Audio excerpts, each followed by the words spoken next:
Welcome, welcome back to Of the Devil, guys. Voice is still recovering, but we're gonna power through it.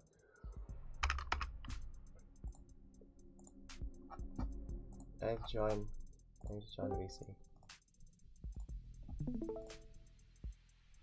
There we are. Okay. Hello, and welcome in. Now.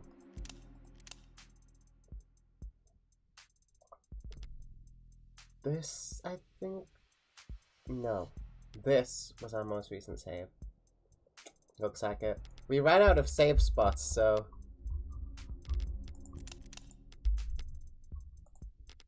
This is what we're dealing with. Yeah, this is where we left off last time.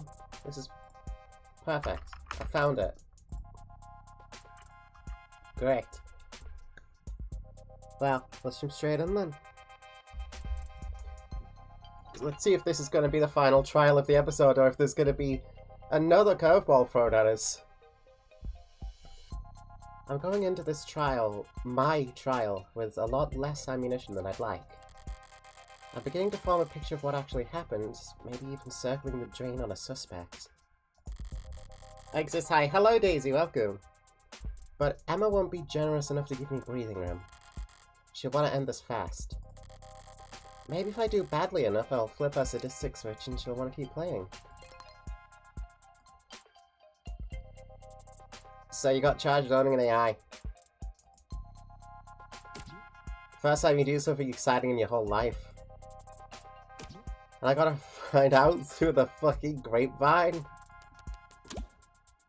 My life is plenty exciting. Freckles. You could pour the polish off a resume checking robot.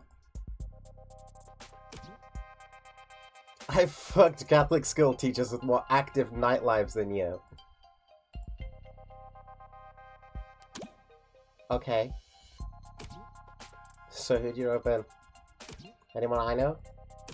Oh shit! Are you representing yourself? Fits within my budget. Screw your budget, you're going to jail! Thanks for the vote of confidence. It ain't a matter of how good a lawyer you are. Anyone who represents themselves in court has a fool for counsel. You represented yourself countless times. Not for anything I had a chance of losing. Your pal hasn't even been dead 48 hours. You're too close to this. You'll make mistakes.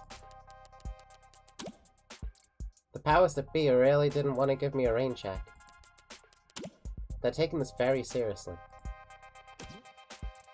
It's more dangerous than that. They're scared. Is there precedent? An ad committing murder? How'd you pass law school without learning to look this stuff up? I know what the net says. I'm asking you.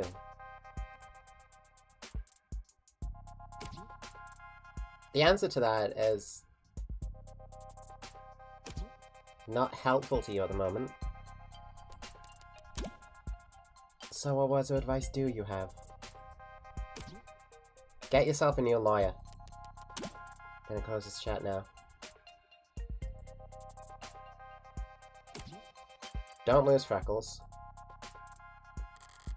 You don't need to tell me that. Hi, Sarah. Hello. She's still in restraints. What are you reading, Adonai?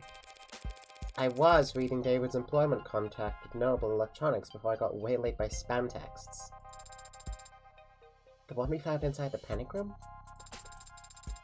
It looks quite extensive. Should I skim it for you? Depends. Did you pass the bar exam since we last spoke? You comfortable? I am not. Ever seen that old movie with the gorilla and the skyscraper? They bring it to the city and... I understand the analogy, Adonai. I wish I could call it overkill. But considering the specs Sarah put up yesterday, maybe those bindings aren't heavy enough. Come to think of it, those numbers must have been faked along with the rest of what the machine read. If that was all a smokescreen David added to help her lay low, then her actual strength is more like... If your joints weren't currently locked up tighter than a device, do you think you could escape this place? I hope that question is not indicative of your strategy. This is me trying to distract you, Sarah. Enjoy the hypothetical. I would estimate that the building's automated security would put 9 holes in me before I reached that door. 9's not so bad. I would not be able to function after the 7th. Huh? Well, if you haven't been planning some great escape, I would not do that. That would be illegal. And you would still be on trial. I remember. So what have you been doing all day then? I'm attempting to recover memories from Friday. You can do that. It is not dissimilar from the process of recovering data erased from any other computer, despite the difference in scale. I won't be able to remember everything, but if successful, I could recall individual pieces of information that could prove useful. That's a lot of codes. And even if you're successful, you may not like what you find. Whatever happened that day, either you or David wanted you to forget it. Yes. But even so, I have to remember. Because it's the last day that Father and I... Any luck so far, then? I can recall a slightly musty scent. Wow, case closed! What about you, Adonai? Have you formulated a plan for the child's proceedings? Something like that. Jung insists that serotonin isn't what killed David. I don't buy it. There's no other explanation for how he died. So she is lying? And if she repeats that lie on the stand, I'll need to expose it. Somehow. Somehow. Would she really commit perjury to protect Noble? To protect one of Noble's patents? She doesn't strike me as quite the corporate zealot she makes herself out to be. But you believe that she had something to do with Father's death? What do you think? I don't know. I don't know why anyone would kill Father. Considering the possible consequences of what he confessed to in his journal, I can think of... But then again, I don't understand why anyone would kill anyone. Hi Sarah, my android daughter. My potentially murderous android daughter. Do you?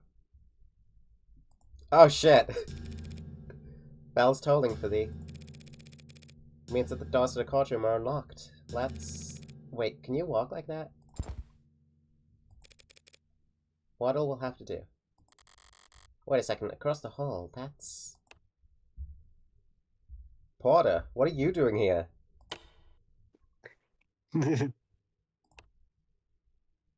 Hi. You just got you flashing black.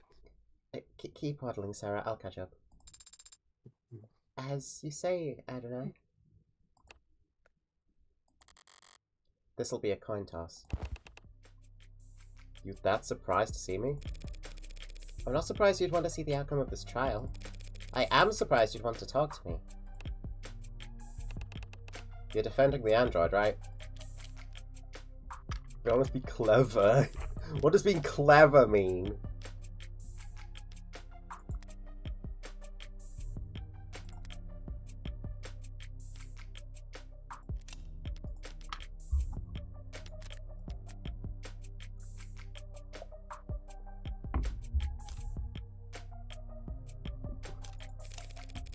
The android can't be defended or even accused because it's not legally a person. I'm merely...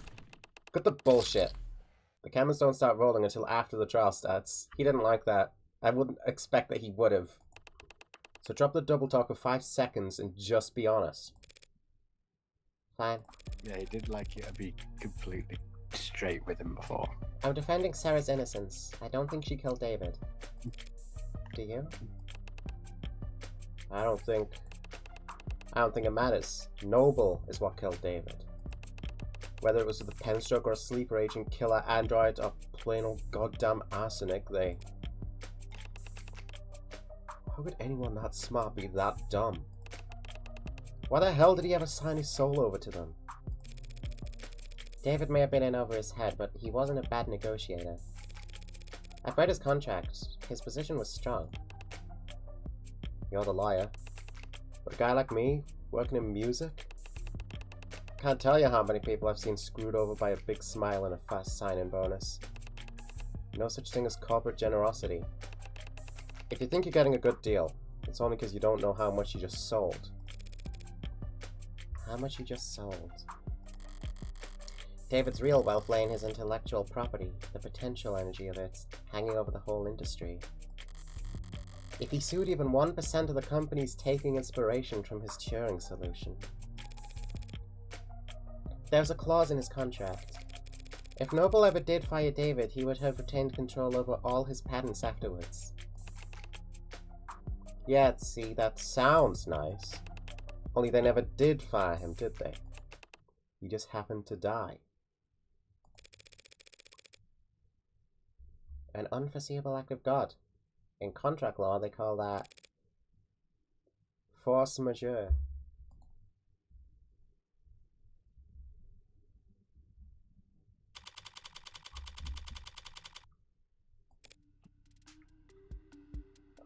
We're back in the courtroom again. I said, did you find anything interesting in the contract, Ed and I? A few things, yeah. Basically, David was well taken care of so long as they kept him around. And he'd retain control of his patents even after being let go. But what Porter said. Logically, if David were to pass while still being employed, Numel would continue to control the bulk of his IP. So if they knew David was going to leave in a year, it would be very foolish of them to let Father go. Well, they wouldn't do it for no reason. With this contract, he could only be fired for serious offenses. Corporate malfeasance, revealing trade secrets, fraud. Father was not a fraud. He was, as they say, the greatest of all time. He was a goat. Father was the GOAT! Fraud just means lying to the company about something, Sarah. Why does she know that meaning of fraud and not the... Oh my god. Oh. Yeah. Eyes up. Showtime. Councillor Morgan. The state charges you with possession of contraband. Contraband? That'd be you. In violation of the Safeguarding Our National Digital Security Act. How do you plead? Not guilty. Very well. Since it seems that we are, in fact, doing this, I'll now turn over the administration of this trial to the adjutant. But be warned, any attempt at stalling or muddling the issue, and I'll step right in and override the trial myself. Summary judgment, siding with the people. Are we understood? Yes, Your Honor. Are we going to have the same adjutant as we had before? No way. Each courthouse only has so many bodies, but the personalities swap around all the time. So the chance of us dealing with the same glitchy mess as yesterday, I'm glad to be back. Did y'all miss me? Forget I said anything. I'll just go crawl under a rock and die while you make your opening statements. The defendant is the owner of the android registered under the model name Sarah, with license number 120292880. She hasn't contested this, and I doubt she will. So the question of ownership is already answered. All that remains is to determine whether Sarah qualifies as a contraband. It's a charming android, incredibly well made. A masterpiece and the last known work of a great man. But when we look at the evidence and the facts surrounding the death of Dr. Asher, we're forced to conclude that said android is responsible for his death. And that conclusion carries very serious implications. I will prove here in court today that the machine standing there killed David Asher. Not through an accident or a mismanaged dosage, but through an intentional poisoning. I won't ask the court to judge this machine on its apparent sentience, its range of emotions, or the free will it may or may not possess. I only ask that the court judge this creation on what we will prove it to be more than capable of. patricide. Ooh, patricide, ooh.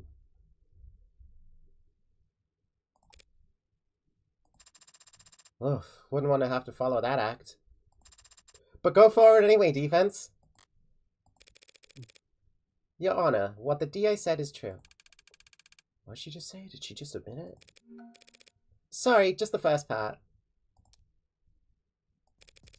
This android is charming, and is the work of a great man. The rest of it was pure speculation, based on little more than a few bad camera angles and a phobia of anything new. Thanks, Morgan. I do own the android you see here. It was bequeathed to me by a man of most of the people in this courtroom knows the father of modern machine intelligence. Sorry, the word bequeath took me out for a second. I don't have a big... Yes, I do. Hmm?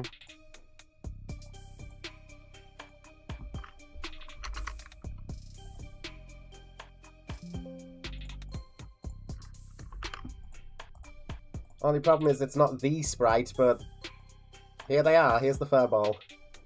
The bequeath. To me, he was just my friend. And if I thought at any point that this puppet had anything to do with his death, I would have dragged it to the chopping block myself. But I don't believe that. I never have. Sarah is an android, nothing more. It isn't capable of homicide, and it didn't even commit manslaughter. It's just a well-made machine. Any fears one has about its capabilities are projections, nothing more. And it troubles me greatly that the state is spending valuable time and resources on rushing to pulverize Dr. Ash's last known work, when it could be going after the very real, very human forces that were responsible for his death. Is she serious? Is she talking about Noble? The people can't prove that Sarah is an AI. And truth be told, I can't prove that it isn't. But I can prove that it's not guilty. And that's exactly what I'm going to do. Chills. You sounded very confident, hadn't I? Yeah, well, no one ever got good at lying by being modest. You could have simply said thank you.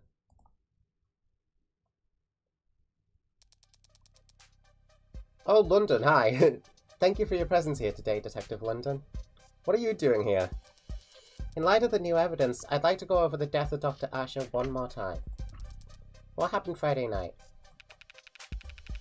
At 6:30 p.m., David Asher spoke on the phone with his lover, and the two of them broke things off. Lover?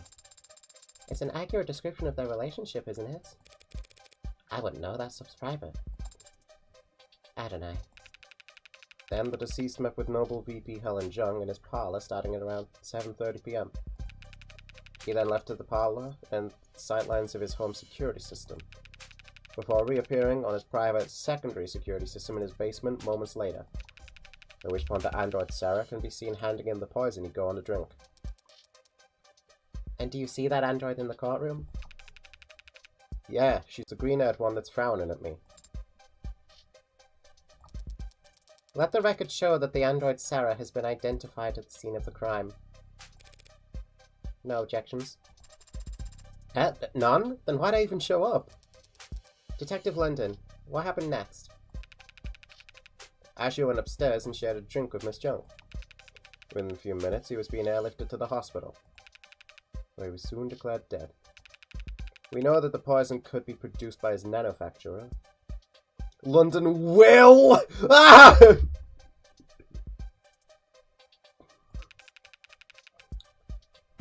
Which Sarah had access to, just up the stairs in his workshop. So Sarah had ample opportunity to procure the poison, and Sarah handled Dr. Asher's cup immediately before he did. Is there a question in that statement, Your Honor? I'll rephrase. Was anyone else seen handling Dr. Asher's cup before he died? No. I have no further questions. So that's your witness, Counselor. He wasn't lying per se, but there was some ambiguity in the statement he gave. Truth's gotta come out one way or another. If Emma won't push, I'll have to pull. Tuck screen. Basement footage. Whiskey.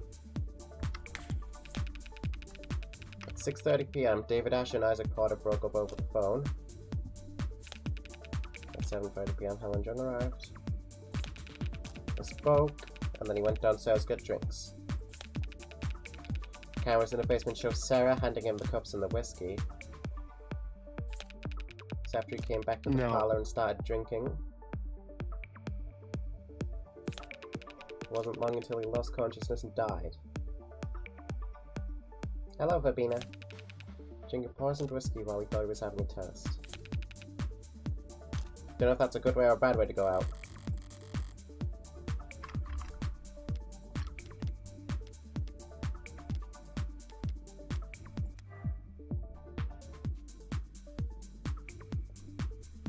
He's got the whiskey. She's got the cups. Alright.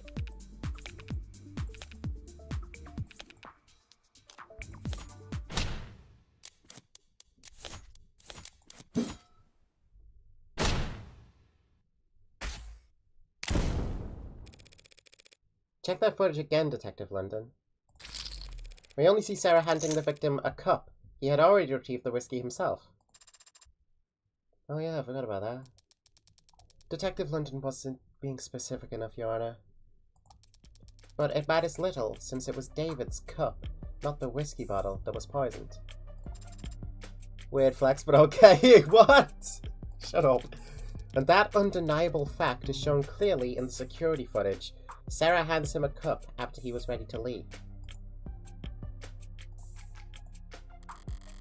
True, she did call David back. And handed him a cup of poison. But she also handed 2 cups, didn't she? How would David be the one choosing the correct one?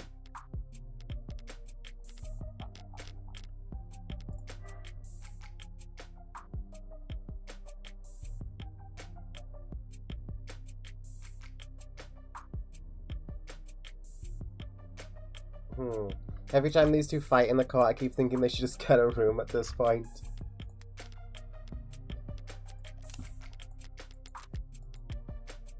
Probably, most absolutely. It would definitely save the people having to be exposed to it. If the cup was already poisoned, don't you think David would have noticed when it wasn't? Would have noticed? Let's try again. You want to get that clean? If the cup was already poisoned, don't you think David would have noticed it wasn't empty? Well, not necessarily. The lethal dose could have been quite small. If it were just a droplet, he could have easily overlooked it.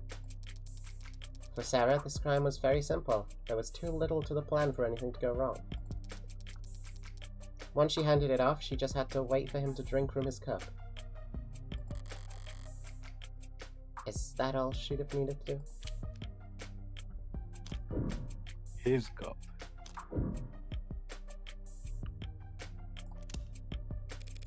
Not a great plan if that really was Sarah's move. She gave him 2 cups. How could she have known which cup David would drink from? There are a few ways to go about it. But it's only a 50-50 shot, Counselor. Stranger things have happened.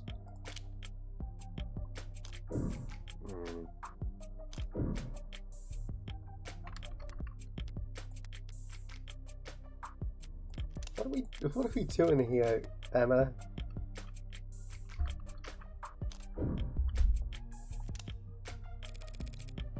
Don't try and bluff me, Rockwood. There was no difference between the cups.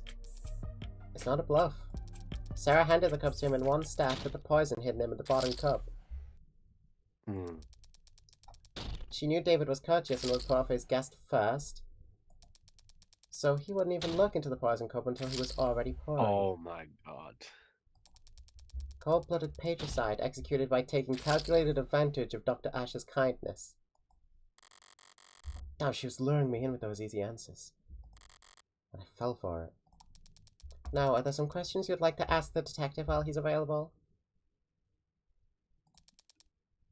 Or are you done already?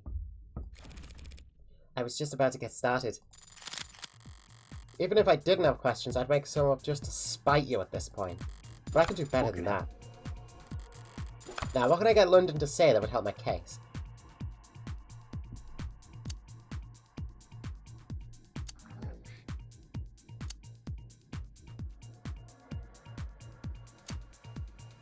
Can the defense please stop flirting with the DA in the courtroom? Detective London, in that capacity as assistant to the police force, are androids ever asked to commit acts of violence? Yeah, I guess so. They can push people, restrain them, harm them. And does that constitute a violation of their tenets, harming the people they're supposed to protect? Well, as I understand it, there might be some complex weighting math that goes into it, but no, it's not breaking any tenets. For that to be the case, it'd have to have tenet 1, right? May not injure, or through inaction led to blah blah blah. Yes, I suppose that would have to be the case, wouldn't it? Are you asking me? This is going bad. This is far outside his expertise. Asking him these kinds of technical questions accomplishes nothing other than making us both look dumb to the jury.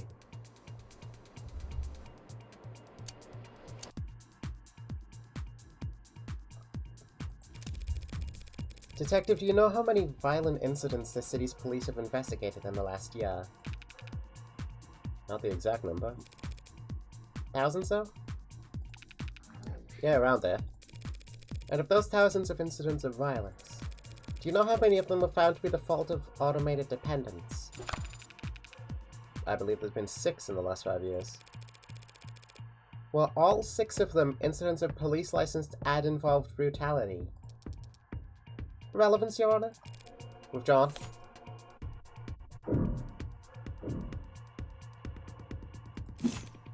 As an aside, Detective, do you know how many tenets are recognized in this country? 110? 112 as of this year. Couldn't you give me that one? Do you know how many of those tenets pertain to protecting humans from harm? That one I do know. 41. And lastly, Detective, how many times in the last, say, century have we seen automated dependents break their tenets? 5 times is the agreed upon number.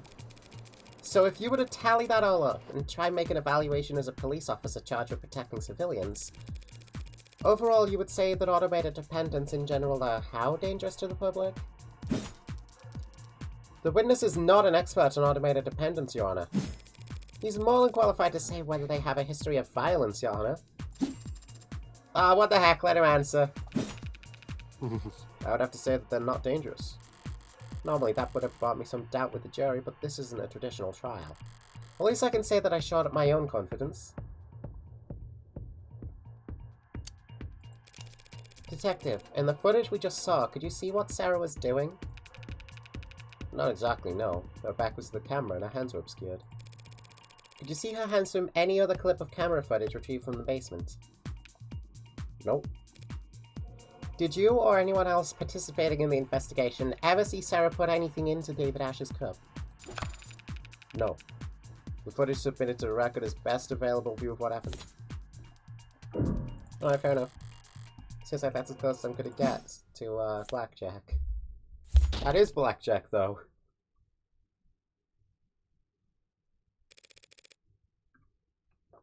I believe I've made my point. I have no more questions for this witness, Your Honor. Then we can move on to the next item on the docket. Looks like Emma wants to introduce some new evidence. I call Sarah to the stand. The android, can she even do that? Approach, Your Honor? Oh, you're approaching me? What? Shut up! I believe that it's me they wanted to speak with. I didn't even get to finish my line. Now then, 2086 said JoJo is still relevant, holy fuck.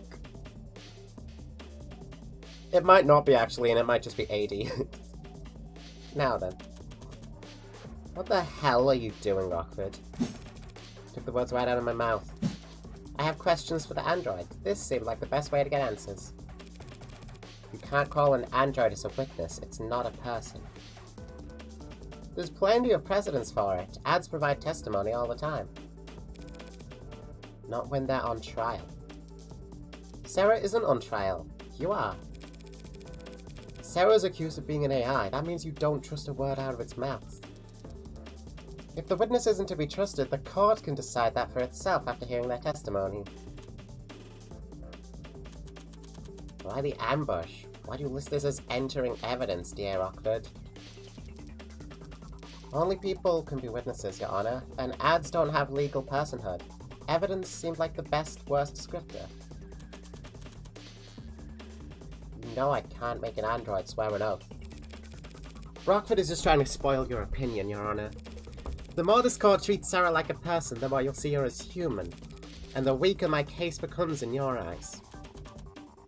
Nice try, Counselor, but we don't have time to worry about my impartiality. You're free to call for a mistrial if you want, but the state will have turned Sarah to slag before you even finish signing your motion. Rockford's calling a witness that is blatantly hostile to her case. If the witness is hostile, so be it. It did kill a man after all. Allegedly. What about the right to avoid self-incrimination? Who's the one treating Sarah like a person now? Androids don't have rights. Damn it, The android will take the stand. Your Honor, I've made my decision. And if Sarah refuses to take the stand, you're going to charge it with contempt of court? If the machine won't talk, you'll make every effort as its owner to ensure that it does. And if it disobeys you, then we'll have our answer about its sentience right then and there. Yes, Your Honor. Shit. What's going on? The DA's going to question you on the stand. What? But I shouldn't... Listen to me. You don't have a choice right now. This is happening. Tell the truth, but be concise. The more robotic, the better. Yes or no's only if you can. Would using affirmative and negative be laying it on too thick? But, Adonai, if I make a mistake, all these people, they wanted to destroy me. If you make a mistake, your lawyer will just have to cover for you. Understand? Yes. You were the android identified as Sarah, correct? Yeah. Affirmative. God damn it, Sarah. Do you deny that this camera footage shows you handing the poison cup? Objection! It remains to be seen whether the cup itself was definitively poisoned. Yes, yes. Sarah, do you deny handing that cup to David Asher? Negative? I have no memory of the incident, so I can neither confirm nor deny it.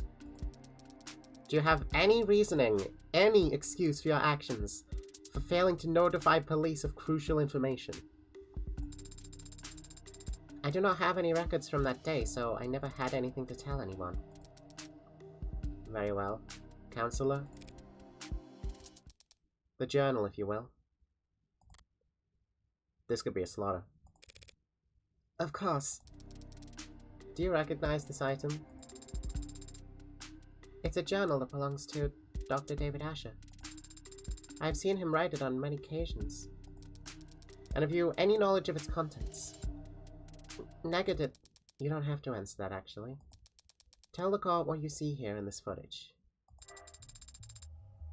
I see myself reading the journal in the basement. This footage was captured on Friday, the day you claim to have no memory of. So regardless of what you do or don't remember, we know that you read this journal hours before David Asher died. That is logical. I'd like you to read some passages from it for the court. Can you do that? Of course. Page 238, the 10th line. Sarah is growing faster than I ever expected, beyond my wildest dreams or fears. Today, she... Continue, please. Today she broke every password I have in the house. Said she was curious. I can't expect to keep things from her forever. Page 251, line 12. I've gravely underestimated the scope of things. Sarah could change everything, and I don't think I could stop her. He wasn't... Page 263. Damn it. If this keeps up, Sarah's gonna fall to pieces up there.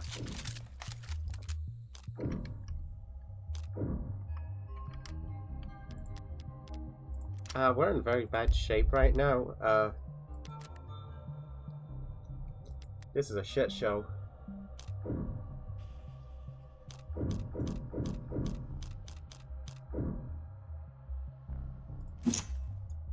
I have nothing to... Badgering, Your Honor. Badgering what witness, Counselor? I'm just making the android do some simple tasks. I can't raise an objection when Sarah's got no legal status for me to defend. Page 263, I said. I think Sarah was angry today. When I came back from work, she had ripped a Zen alloy plate in half. She said she was testing her strength, but the cameras... That was... Page 267. Sarah scared me today. He starts bawling on the stand, it's all over. Your Honor!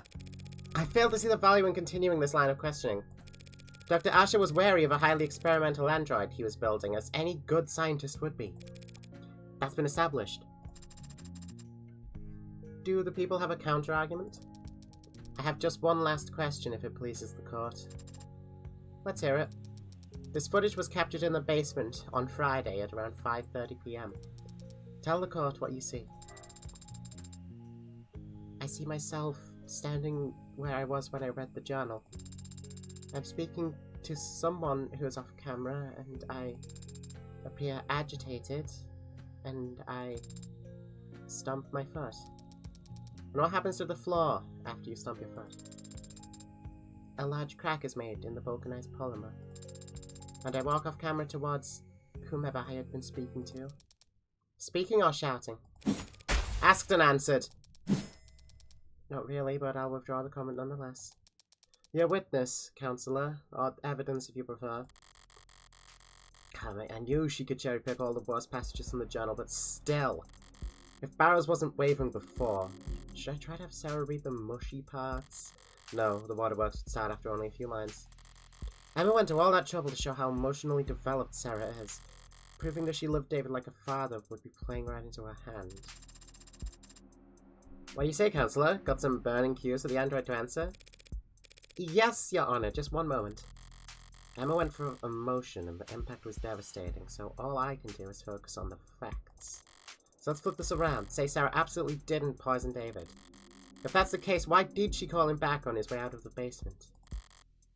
Wait, that's... I'd actually like to ask you to read from the journal again, Sarah. You would? From where? From the section that explains what you were actually trying to do that night. The section of his journal detailing...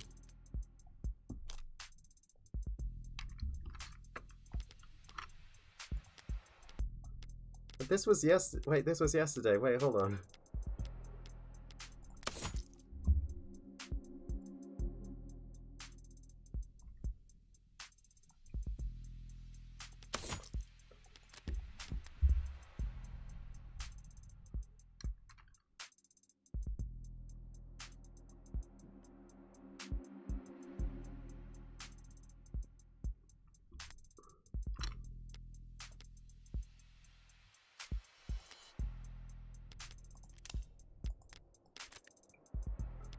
Wait a minute, how am I supposed to know this?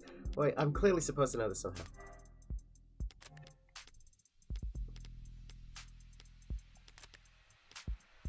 Newfound fame from the Android 16. No, from Numel in general. So the career, how he made Sarah. And Sarah...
Say it's this. Say she wanted to give him plastic cups because...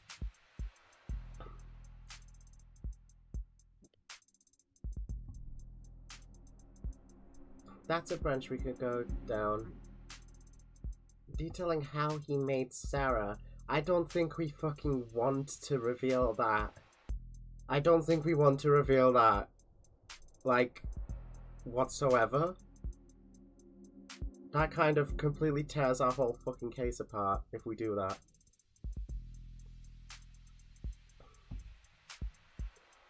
His newfound fame is him at Noble.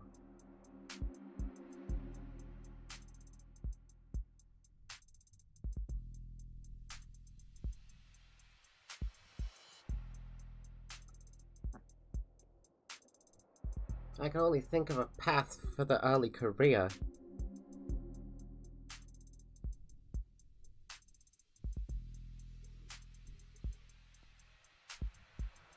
I don't have the journal itself to pull up, so I'm just gonna have to go off of memory of last night.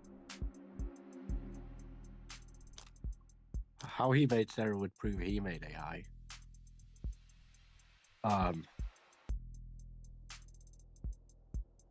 Sorry, what's the question at the moment?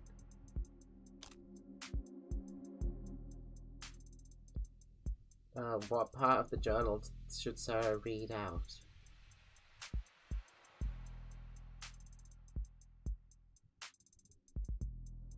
To show what she was actually doing. On the night of the murder. Or death. Oh, logs.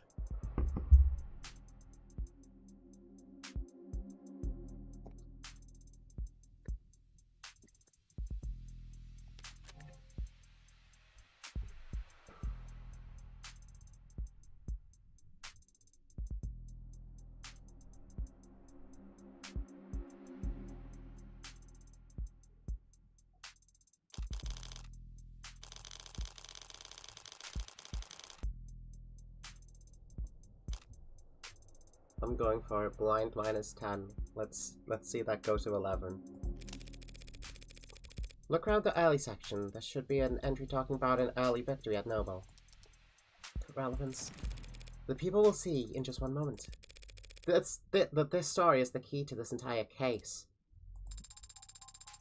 Got approval from overseas. Have to make pitch again this week, Chung says. Brought me a stack of plastic cups. Here's to a bright future together. And then on this next page, another victory for the young and sleepless. Helen convinced the president of Futures over lunch that my code should be the basis for the Anime 13's conversational tracking. She insisted on toasting the same crappy booze and the same cheap cups. Wants to make a tradition. Plastic cups and liquor. A ritual between Helen Jung and David Asher, who were about to have a drink together Friday night. Something you want to say, Counselor? Let's put all our cards on the table, shall we? You want to compare theories? If you'd rather I end this now, I'll be happy to oblige. Here's what we know. Sarah read that journal and discovered what she was. It infuriated her, and she wanted revenge for being kept under her maker's thumb. That very night, she got her chance when Dr. Asher came down looking for a drink. So like the clever little helper she is, she offered him a cup to drink out of. We're completely in agreement on all that.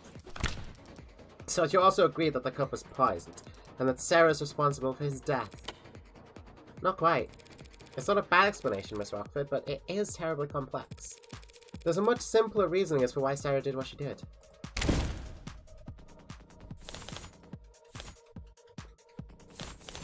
Psychiatrist?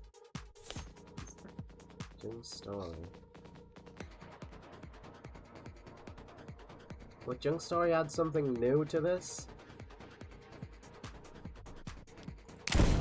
Or do we already...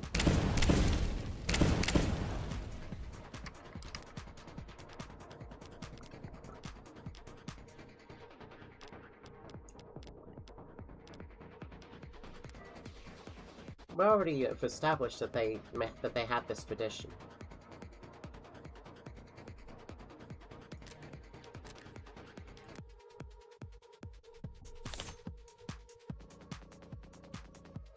But there's hardly any shot that this has anything to do with Sarah. This, I highly doubt is relevant. Hello, by the way, Ali. Welcome. Sarah's papers. What could they have?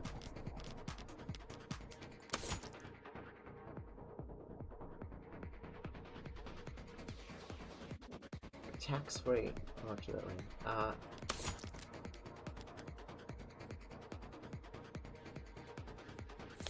Is it as simple as put Jung's story down and just keep going down this path?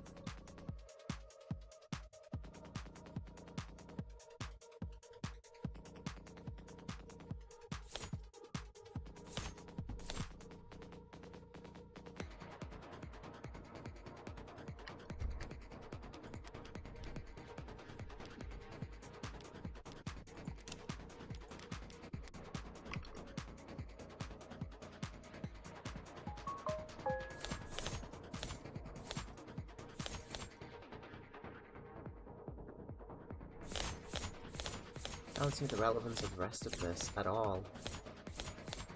Especially not the psychiatrist art either.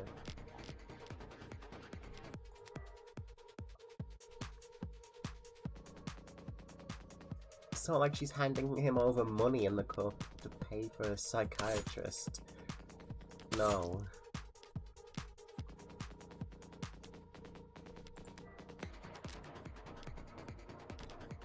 But it feels like a trap.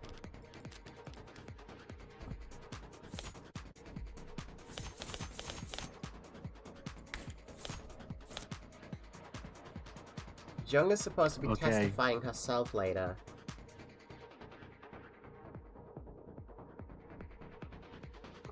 Sorry, I'm just saying I'm able to actually be present again. Just had something to deal with. God, we're trying to prove something else now, aren't we?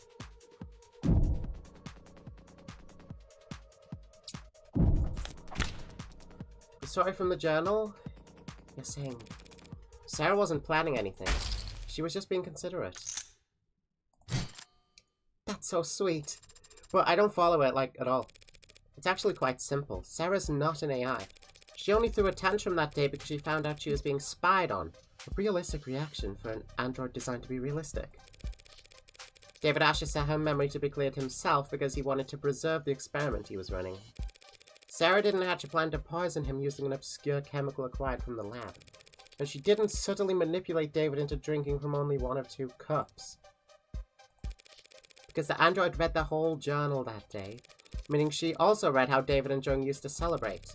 And so when she saw David was leaving the basement without the nostalgic cups, she called him back to hand them to him. Simple, right?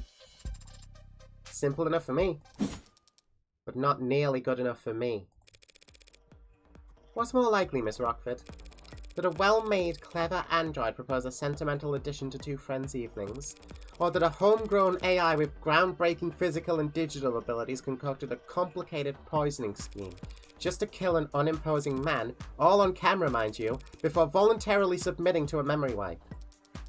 People make all kinds of stupid mistakes when they commit crimes, Counselor. We shouldn't expect an AI to act much differently. Is it stupid or dangerous? Can't have it both ways, Your Honor. We can if it's ignorant of its power and still immature. A deadly trait to have in an AI that's capable of anything. Shall we see what Sarah's capable then of? Shall we see what Sarah's capable of then, Your Honor? What? You can't be... Your Honor, that's... The people opened the door. True, and I can't resist open doors. Let's do it! What are you even... Sarah, David Asher was your creator, and you your designated owner, correct?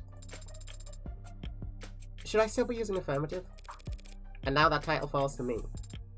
Yes? Great, thank you. Now turn off. What? Shut down. That's a command. Power on. What are you... Off. On. Adonai, I don't off. That right there, ladies and gentlemen, is what this fearsome machine menace is capable of. I can put it to sleep with one word. So how could David Asher ever be threatened by it? Scary. Scary good logic. You've made your point, Counselor. Let's move it along. I've no further questions for this machine, Your Honor.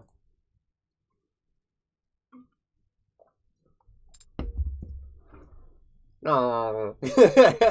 Oh, baby. Thank you. For flipping you off and on. Can't imagine that was comfortable. It wasn't. But I wasn't referring to that. Since yesterday I've been searching for an answer to why I appeared on that camera. I know I would never hurt Father, but you helped me prove that to myself just now. Don't I?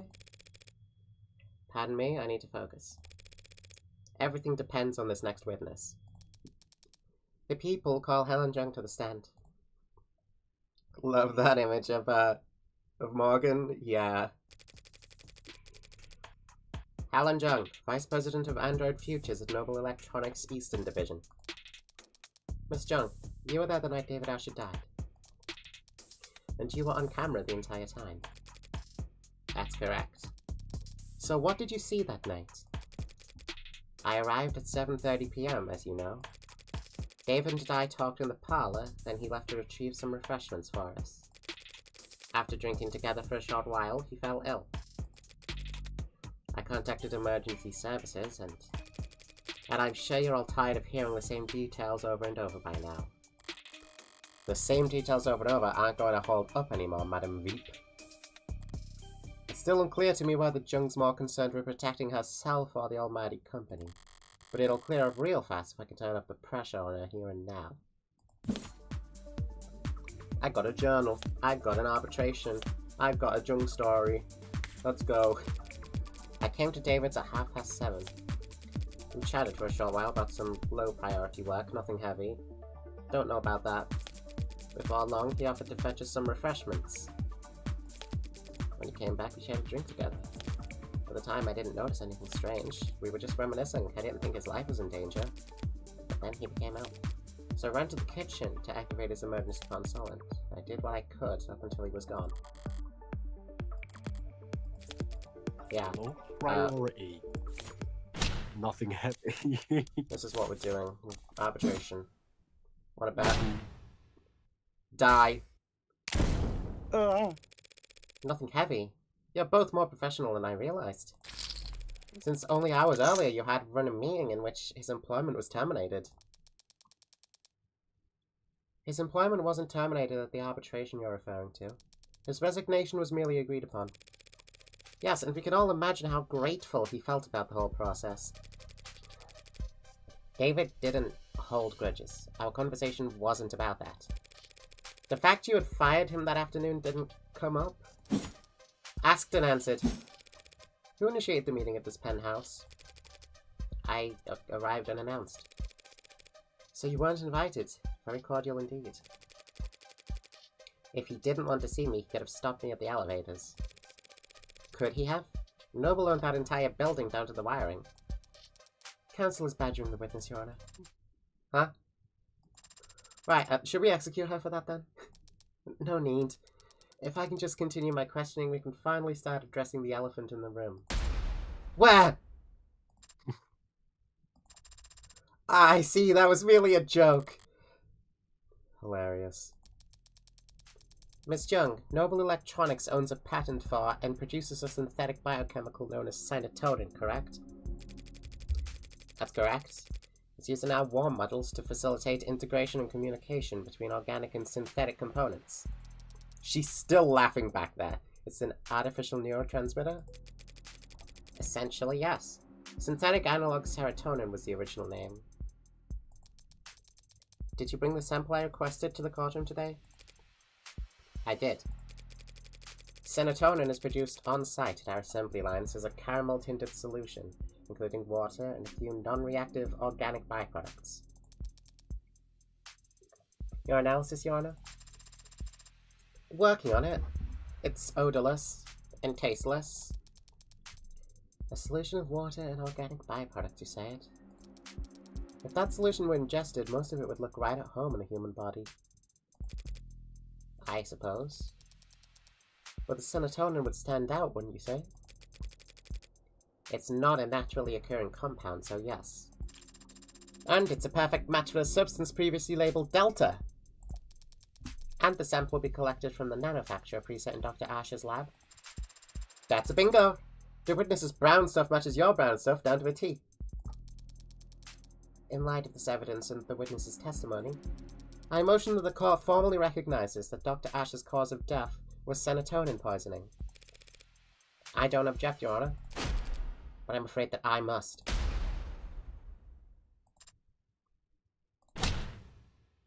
Excuse me? Serotonin may very well have been in his body when he died, but serotonin didn't kill Dr. Asher. What the hell is she up to? It couldn't have. It couldn't kill anybody. What? Because it's non-toxic, of course. We designed it to affect androids, not people. Hold on, you're now claiming that Dr. Asher died of, what, natural causes? I can't say what he died of, I'm not a medical expert. But I can easily prove that serotonin is harmless. How could you... Like... so. Huh. Didn't see that one coming. What? What? That ain't good. But bailiff, contact the hospital immediately! I told you it's fine. But... I can stand here all day if necessary. What in the... And what you just drank was several hundred times the amount found in Dr. Ash's body. Why didn't you say anything until now? Noble Electronics is a multinational corporation with patents filed all over the world. We take the protection of our trade secrets very seriously. The production and nature of serotonin is closely guarded. That guard remains up even during a murder investigation. Unfortunately. I would have been able to tell you earlier had you asked directly. What the hell kind of... This can't be right. Nothing else makes sense. Boy howdy, I'm lost as hell. But do you have any further questions, Rockyford? Not at the moment, Your Honor. And the defense? The prosecution's own witness just threw the entire case into question. Normally, this would be cause for celebration, but shadow of a doubt isn't enough this time. Barrows would much rather bring down the gavel early than let a potential AI walk free. What Jung did was shocking, but what I need to do hasn't changed. Think this through logically. Is it really possible that serotonin had nothing to do with David's death? No, that's bullshit. It can't be a coincidence. There's nothing else that would have killed him. But Jung just drank serotonin in front of us, and she's fine. So was it fake? No, it was confirmed by the court computer to be the genuine article. Oops. So she drank poison but isn't showing any symptoms. Is it slow acting? If so, her grand gesture would be pointless. She'll be kept for observation regardless of what happens next. Did she take some kind of antidote beforehand? No, antidotes are developed for poisons, not industrial chemicals. David's dead. She's alive. What made the difference? Wake up! No sleeping on the job! Unless you're me. Of course, Your Honor. Allow me one moment to explain things to the court. We've confirmed just now that serotonin was the foreign compound in his body. But we all know logically that it must have been what killed David Asher. So what's the key difference between what David drank that night and what she drank in front of us just now? It mixed with another substance. What the fuck? Oh. I mean, it's gotta be that it was mixed. There's...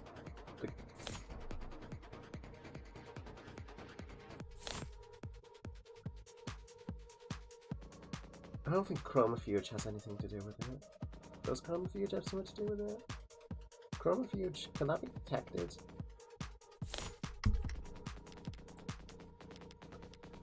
I'm not gonna go for chromofuge yet. No, we do know that is colour. The difference has been staring us in the face this whole time. That's... Do you recognize this, Miss Jung? That's the whiskey bottle that Dr. Asher and I drank from. Rose River. It's a good whiskey. And I think you had the right idea. Pardon? Bottoms up.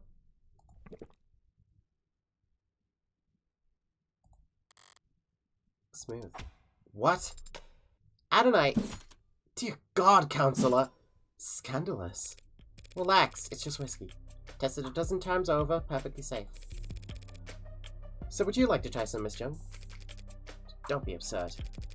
I'm not going to drink on the witness stand. Have you lost your mind? I'm not asking you to get blasted, just have a sip. After all, if you want to prove whether or not serotonin killed Dr. Asher, we have to recreate the conditions under which he ingested it. By mixing it with alcohol. Kill yourself! Go ahead then, just a taste. Prove to us the serotonin is perfectly safe for human consumption. Can she do this? Miss Jung, I never said it was safe for human consumption. Just that it's non-toxic. A distinction without a difference. You saw firsthand Dr. Asher confused, slurring his speech, complaining of headache, all symptoms of poisoning. Alcohol poisoning, that is. Serotonin is a neurotransmitter analog. Maybe it doesn't do anything in the human body on its own, but in combination with alcohol it acts as a powerful depressant. One strong enough to turn a glass or two of whiskey into a lethal overdose. That's just... Even if that is the case, what does it change? It changes whether or not we can accept the witness's testimony. Even if this witness is a liar, what does that change? Why would the witness lie, if not to... She's a corporate climber. I imagine it's like breathing for her. Your Honor, this is wild, but ultimately irrelevant. Irrelevant? When you've yet to establish an alternative interpretation of the facts, yes. What are you even accusing the witness of doing, Counselor, beyond angling for a promotion? We've all seen the story by now. Oh boy. Noble android saved soldier's life with warm blood transfusion. Yeah, alright, we're doing this. They're talking about putting warm androids in the military because of that headline. With the size of that flesh and blood price tag, a defense contract like that would secure Noble untold profits for years. So imagine the lengths they'd go to hide the fact that androids have poison in their veins. Dawes told me the truth about what Noble really thinks of that article, but he'd never testify to it. At least I know for sure Emma's wrong about this poisoned blood nonsense. And do you think she'd perjure herself for that? She's a high-powered corporate executive.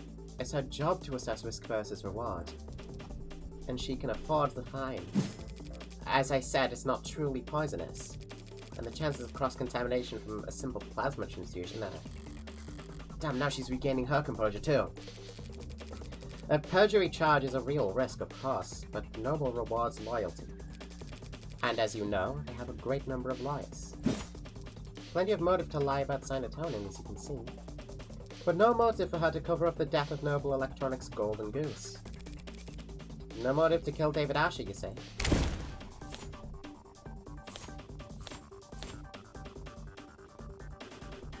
Don't drink it.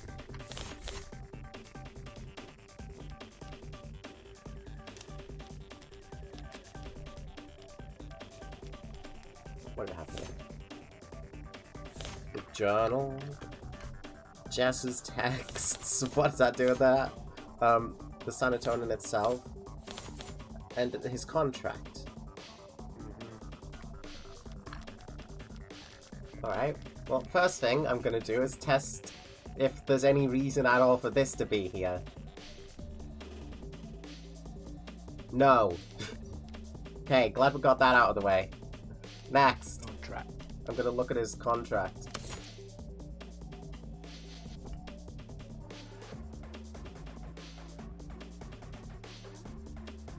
David will keep ownership of his patents if...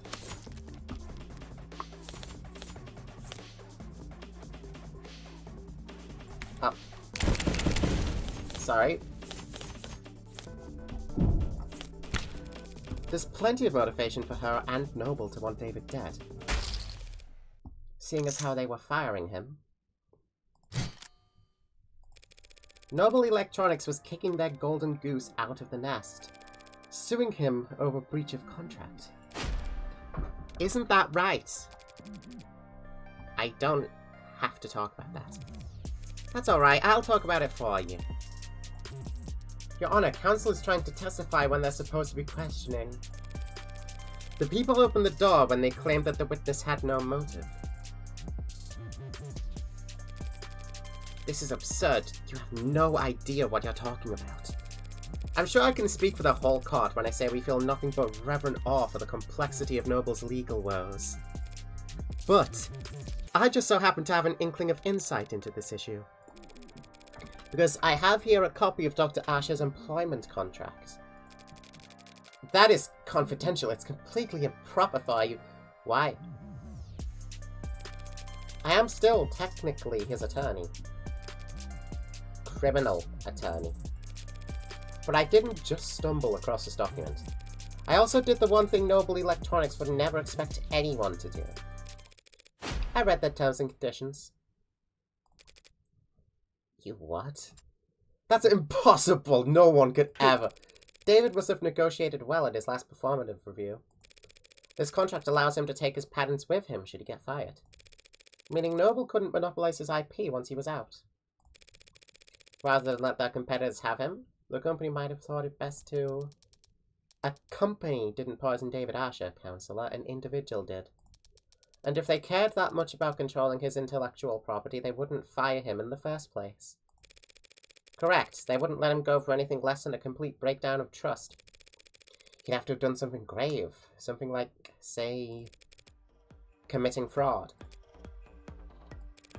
Just now, you said there was a breach of contract, like it was some kind of technicality that was causing this split. But it was much more serious than that, wasn't it? You're claiming the victim committed corporate fraud? Where's the evidence of that? David created the Turing solution that every one of their androids has run on to this day. And Numel reaped enormous profits capitalizing on his intellectual property. With how his contract was set up, they would never let him go unless they absolutely had to. Then what exactly do you think Dr. David Asher did? It's not what I think that matters, only what the company fears.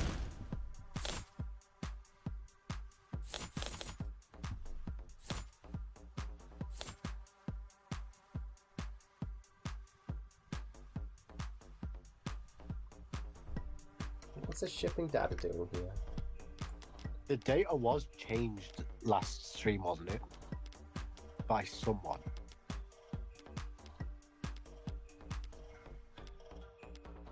Yeah, there's a cover-up with the shipping data. We know that. So that's fraud, but...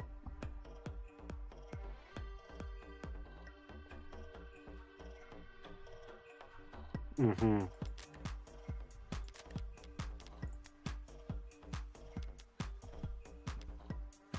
Interesting.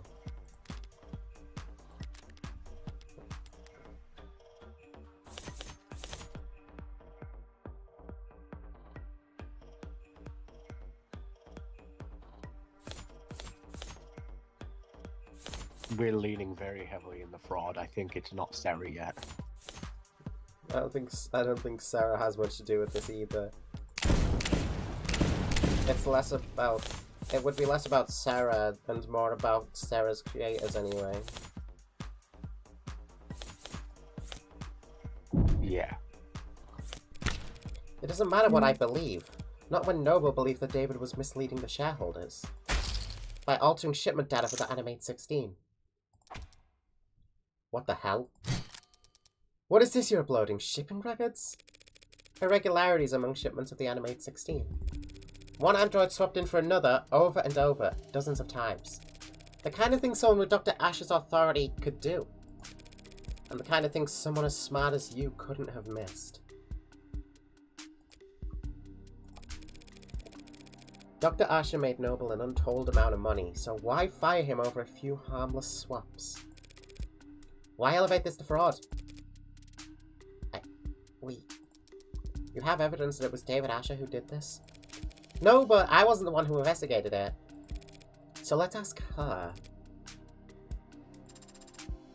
Come on now, let's hear it. Let's. The company investigated and found cause for serious concern. We suspected that Dr. Asher was inserting androids of unknown origin and quality into the 16th product line. Introducing unpredictable elements in an extremely stable and profitable generation of androids. Why would he do that? For pride? As a practical joke? Does it really matter? He endangered the future of the company. So you prepared to fire him? Yes, I approached him as his superior and as someone he'd once worked with. I hope to remedy the situation. Was the meeting on Friday part of those efforts? It was the culmination of those efforts. And in many ways it was a success. The dispute was resolved swiftly. It was practically friendly compared to how these discussions normally go in our world. So you brokered the meeting? Yes. You oversaw its every detail? Handled all the arrangements? Yes, of course. Including the refreshments? What? Did you provide coffee? Tea? No. Strange, it must have been a long meeting. Surely you at least provided... inhalers? Inhalers. Inhalers for all your co-workers, yes. What? You'd be like Androxone? Don't be absurd. I'd be overstepping HR if I tried to pull that. Well, we wouldn't want that. Is it That's really wrong. just water? But if that's the case, you must have at least provided them with water. Water? Surely you at least provided water for people. What are you asking, Counselor? That's what I want to know. Me as well. We're past the point of asking. I'm accusing. Dr. Asher didn't have some kind of freak medical accident, and he wasn't killed by some terrifying two-faced AI boogeyman.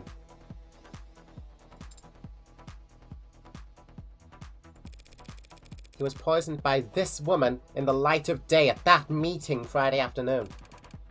Did she really just... What do you mean poisoned at the meeting? That was hours before he'd showed any symptoms. As Mr. Young testified and demonstrated, serotonin on its own is harmless. But it becomes fatal pretty easily. You just need to convince your victim to have a drink. You're saying he ingested the poison at noon, and inadvertently triggered a fatal reaction with it that night? Oh. How could you get so far ahead of yourself? There were a dozen people at that meeting, Counselor. None of them wound up dead. Are you seriously claiming that they all drank poisoned water?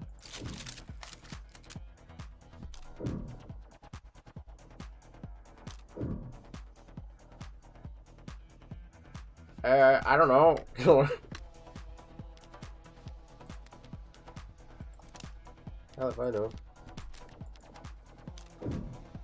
Yeah, I doubt it.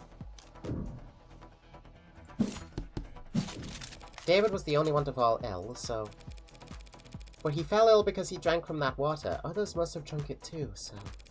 So he must reason that they were poisoned as well. Take all the time you need getting there. So why aren't they all dead? Because, as all those people will surely attest, Helen Jung made sure they'd be doing paperwork for the next 12 hours. Working late into the night, officiating the settlement she arranged, and not drinking alcohol. She had no guarantee about that. What if they started drinking after 6? With Noble's work-life harmony? Fat chance. These people don't clock out until they reach their bunk.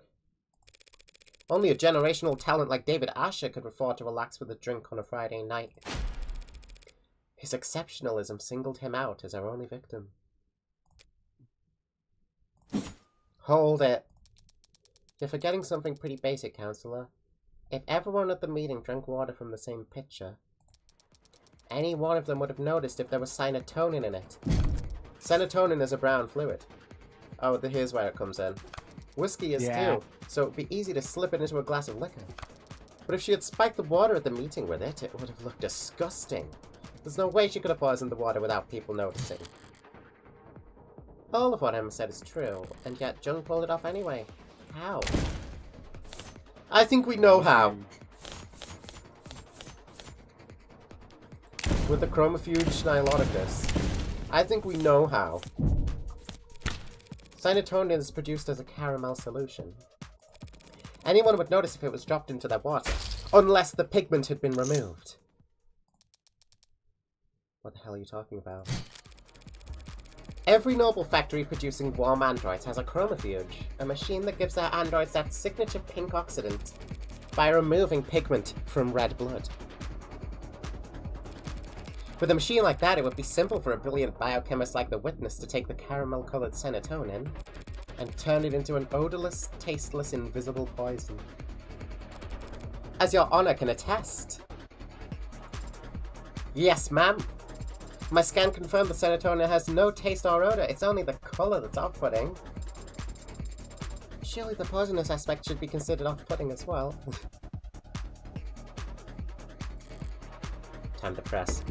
David Asher, your oldest ally in the whole company, was sabotaging its future for the sake of his own whimsy. And he couldn't even be bothered to clue you in. No. Playing nutty professor and taking off early while you had to work around the clock just to stay relevant. He set up your crowning achievement, the most advanced, most profitable line of androids the country has ever seen, so it would blow up into the industry fiasco of the decade. And worst of all, he didn't even stand to profit from it. You're wrong. You went to his house that night to watch him swallow poison, to get revenge on the man who left you in dust. Your Honor, defense is testifying.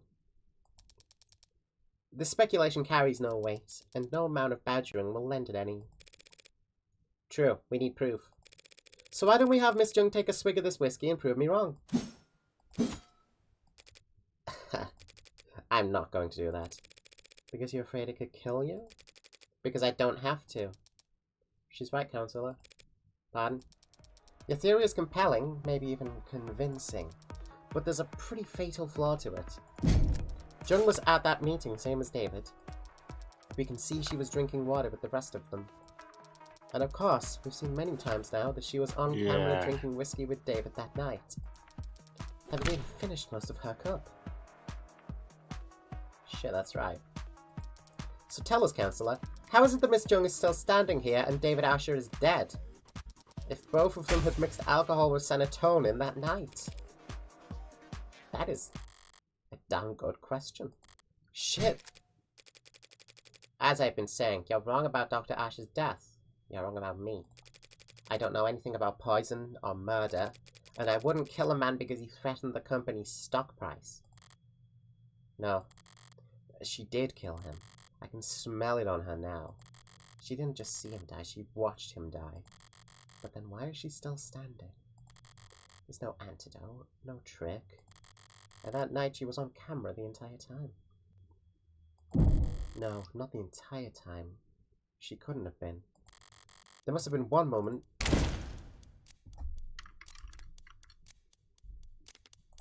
Hold on, what are my cards? What can I play here? Drinking. David faints. Talking. To hospital.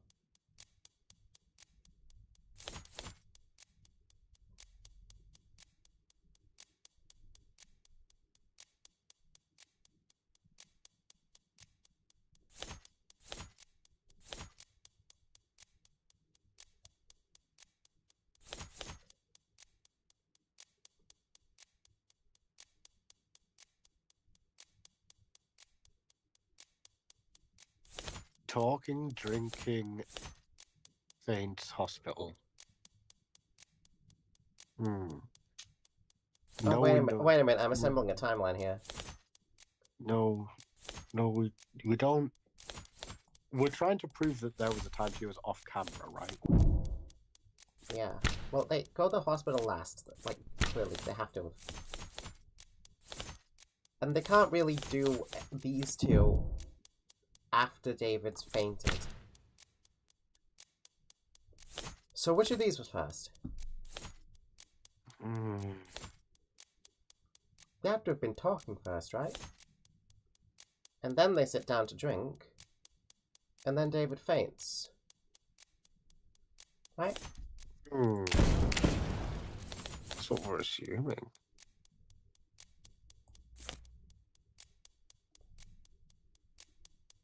Are we trying to assemble the established timeline or break it so we know where she could act? Or could she act in the established timeline? Because I don't fucking see where she could. Mm. Unless at the hospital. Well,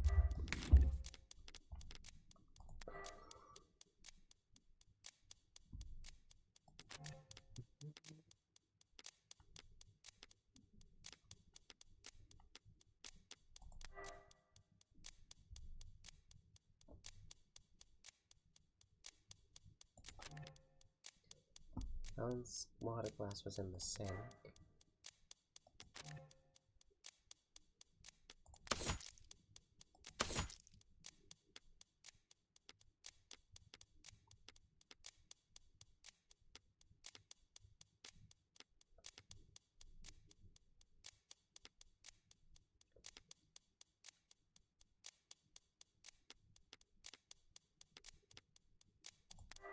but I think this whole timeline is just corroborated by everything already actually with an established time. So are we just putting in what makes sense?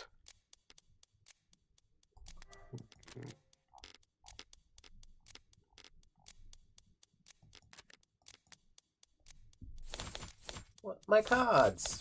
Put those back.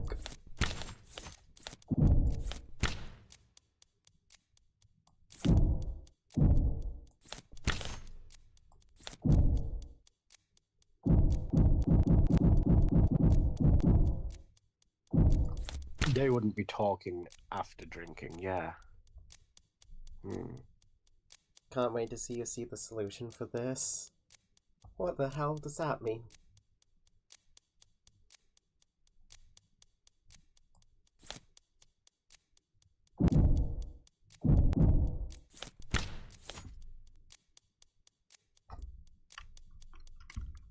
Well, I've got a save for this. Like that. In case the worst happens. Oh, that's what's happening to my cards.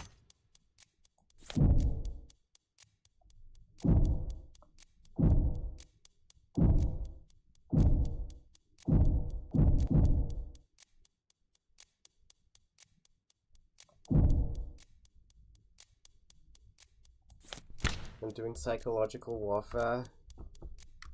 Hold on, there has to be something here that says the timeline, right? 7:30 PM, yeah, I know that. Is there not the number system in here?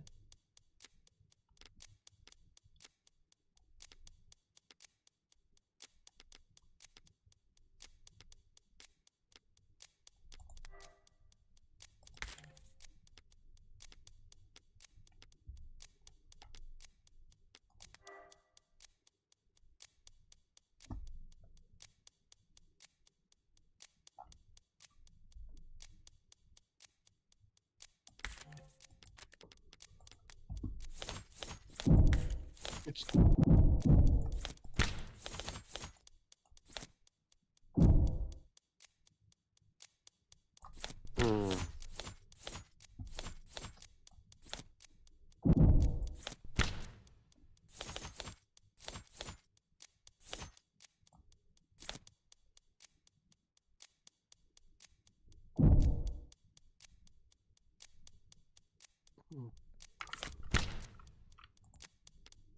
Right at 7, what? Wait.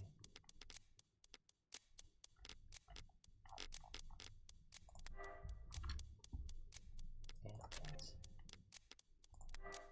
7:38. That does give them plenty of time.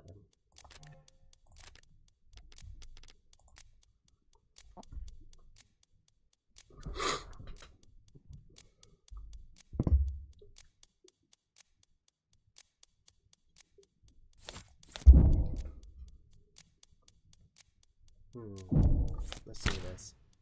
This timeline leaves no window of opportunity, damn it. Maybe she didn't get sick because I got to the hospital so fast. Maybe after she arrived, she could have... Now, the staff would have been hyper-vigilant, afraid she was poisoned too. They wouldn't have let her out of their sight. Wait, David and Jung only got there as fast as they did because of the VTOL. And the VTOL was only summoned because she used the emergency console. Would you mind terribly if I changed the subject for just a moment? What? Why not? You left the parlor at 8:03 p.m. and headed into the kitchen to use the emergency console there. Yes, I did. Didn't want to use your phone? I didn't think to, no. And the emergency call went out at 8:04 p.m. The console saw you make the call through its camera. Yes, it did see me make the call because that's what happened. So what were you doing in that minute? What? That 1 minute. That 1 minute? What about that 1 minute? 1 minute or 50 seconds, or even just 45 seconds. When you left Dr. Asher dying in the parlor to get to the emergency console, it took you about 1 minute to cross 5 meters. What of it? This is it. Our only opportunity to do anything off camera that night. It was only a few seconds, but at that time, with something at the scene, sure it was a stressful time for you. After all, you had already swallowed poison back at the meeting. You must have drank plenty in front of everyone to set up your alibi. Who knows how much of a toxic time bomb was swimming in your blood by the time the arbitration ended. Then at David's, you downed your whiskey to perfect your alibi, having drank from the same bottle as the dead man walking. By 8:03 p.m, you'd already had to watch David grow weaker and weaker, knowing that all the while the same thing was happening to you, but unable to stop it without giving yourself away. Mind swimming, head dizzy. Yes, you must have been quite panicked. Then why am I standing here? Alive and well for all of us to see, having drank the exact same combination as David. Because she cheated death at the very last second.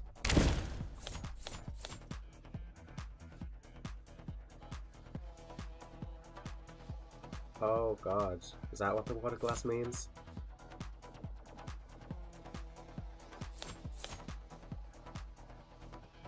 The water, the salt, the...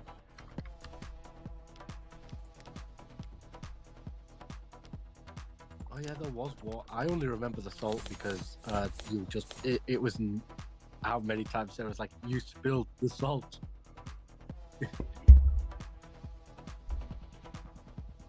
Water on tap, garbage disposal. Throw it over your shoulder.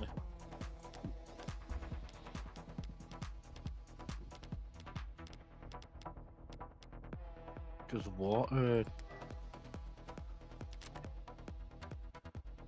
Her fingerprints are on it.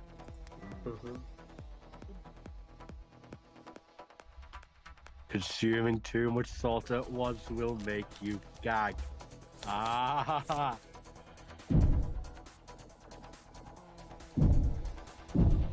We kind of need a couple of these, though.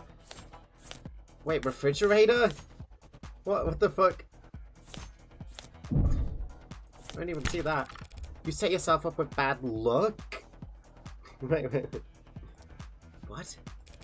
By leaving the salt shaker cap loose. I don't blame you since you were in a rush. To make yourself vomit.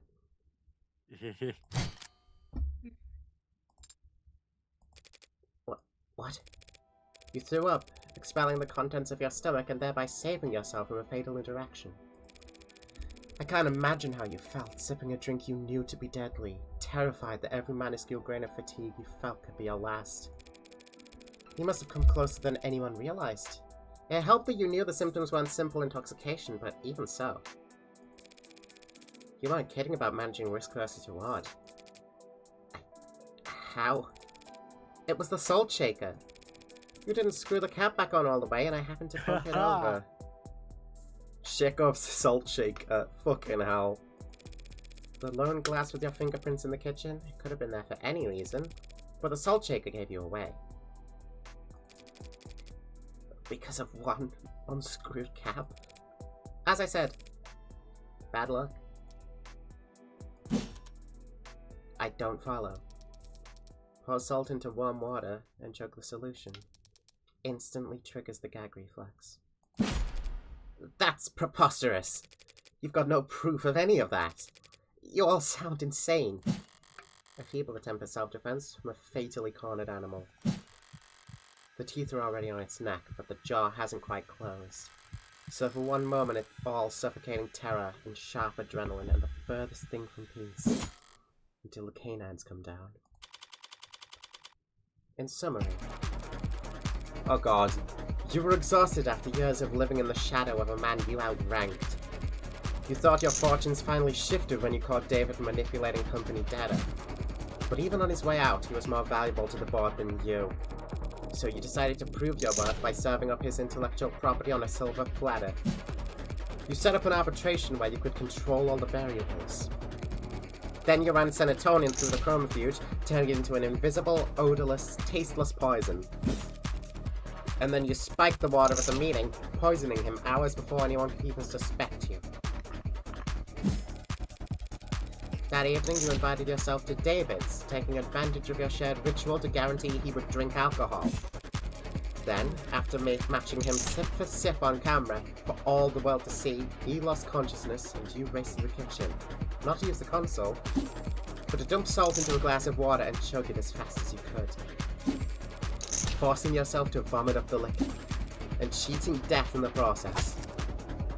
That's all conjecture.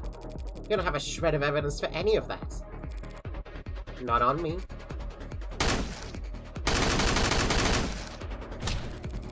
So let's go dust for fingerprints. You can explain away your prints being found on a water glass, but not on the salt shaker. Nor could you explain why we find traces of your DNA in the sink's drain. Or why there are minute amounts of serotonin in the blood of your entire legal team. I learned how to purge at Noble to avoid overdosing on your reds, greens, and yellows.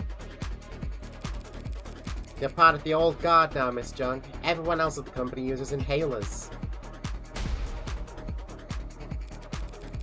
But if you want to prove me wrong about all this, that drink I offered you earlier is still on the table.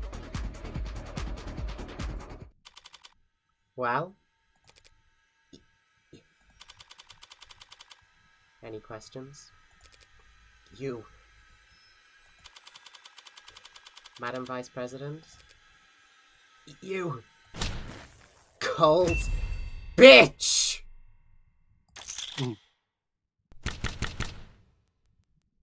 We win.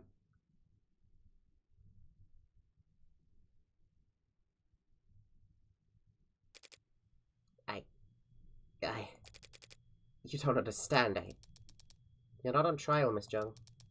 Not today. So I'd strongly suggest that you stop talking. For your own sake.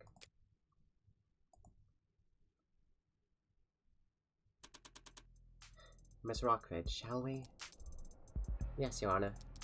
Considering the most recent evidence and testimony, we have no further reason to suspect the android Sarah in the death of Dr. Asher.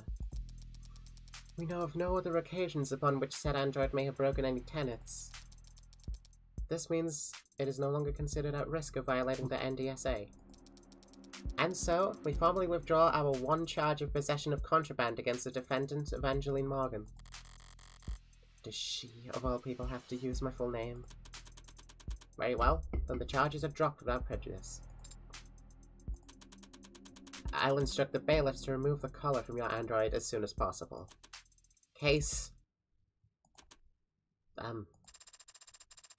Sorry, is my hideous presence that distracting? I'll just go dig a hole and decompose in it until I turn into a mushroom. Maybe if I'm reborn as a waxy porcini, then I won't be quite so despised. Perhaps I should let the adjutant do, to be honest, as a formality. Yes, ma'am! Case dismissed.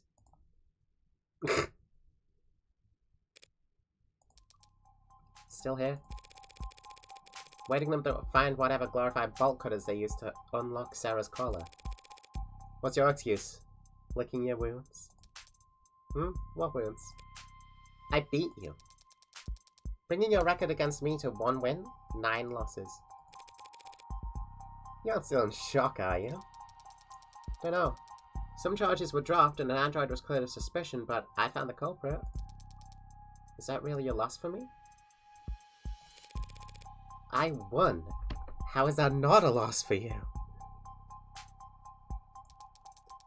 Justice prevailed. Why should I care who wins? If you don't care who wins, why have you been keeping score? I haven't been. 0 losses is just that easy to remember. Well, you'll have to start up a tab for us then, because our record's gonna get a lot more tangled from here on out.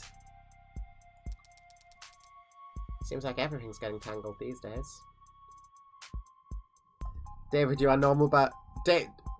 Daisy, you are normal and hetero about any character in this game. Truth Nook. I'm normal and hetero about AD. She's perfect. I love her design so much. ADHD. I like that she can just drop the fucking... She can drop the act instantly and then become freaking stone cold in an instant as well. Don't mind me accidentally calling you Dr. David Asher, by the way. My apologies.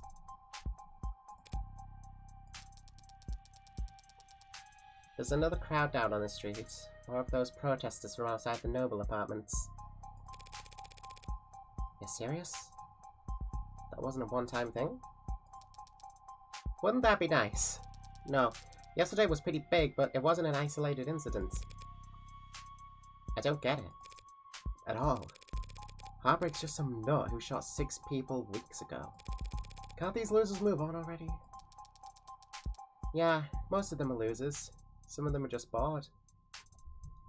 The only one I'm actually normal and hetero about is Sarah, and that's because she's the baby. And friend. I love Sarah so much. Sarah is baby. Then there are the opportunists. Dissidents, unlisted, rebels and terrorists. Wannabe cyberpunks who think they can fight the power like they've seen in movies.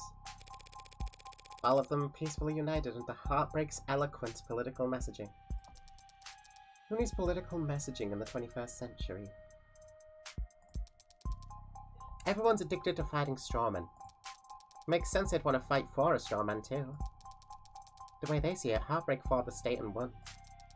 Heartbreak proved that the state could lose. And maybe that's all the rallying these people need. It'll all fall apart soon enough. Heartbreak's gone to ground. Nah, it's a lot worse than that. Heartbreak's gone viral. What? You haven't read about the copycats in other cities? No? Is that a thing? Yeah, it's a thing. Who the hell are they even shooting? Whoever they want to kill? None of them got away with it, of course, but it keeps happening. All while the original keeps killing. Now I know you're screwing with me. There haven't been any shootings. Not shootings, no. Not unsolved homicides either. But muggings gone wrong? Disappearances? It's a big city councillor. More than enough blood for the real Heartbreak to wash their own crimes in. So, you think your boogeyman, known only for shooting people in the heart, gave up on shooting people in the heart? Yeah. Hard to swallow, I know. Well, it's about 1,000,000 times more likely than the alternative. What's that? That they could stop themselves from killing. You. You always know how to put my mind at ease, Emma. Should I stop going out at night? You'll be fine. You've got that gun. You saw that? Walking into a courtroom with concealed carry? Not gonna miss that, Morgan. Good to know you're paying attention.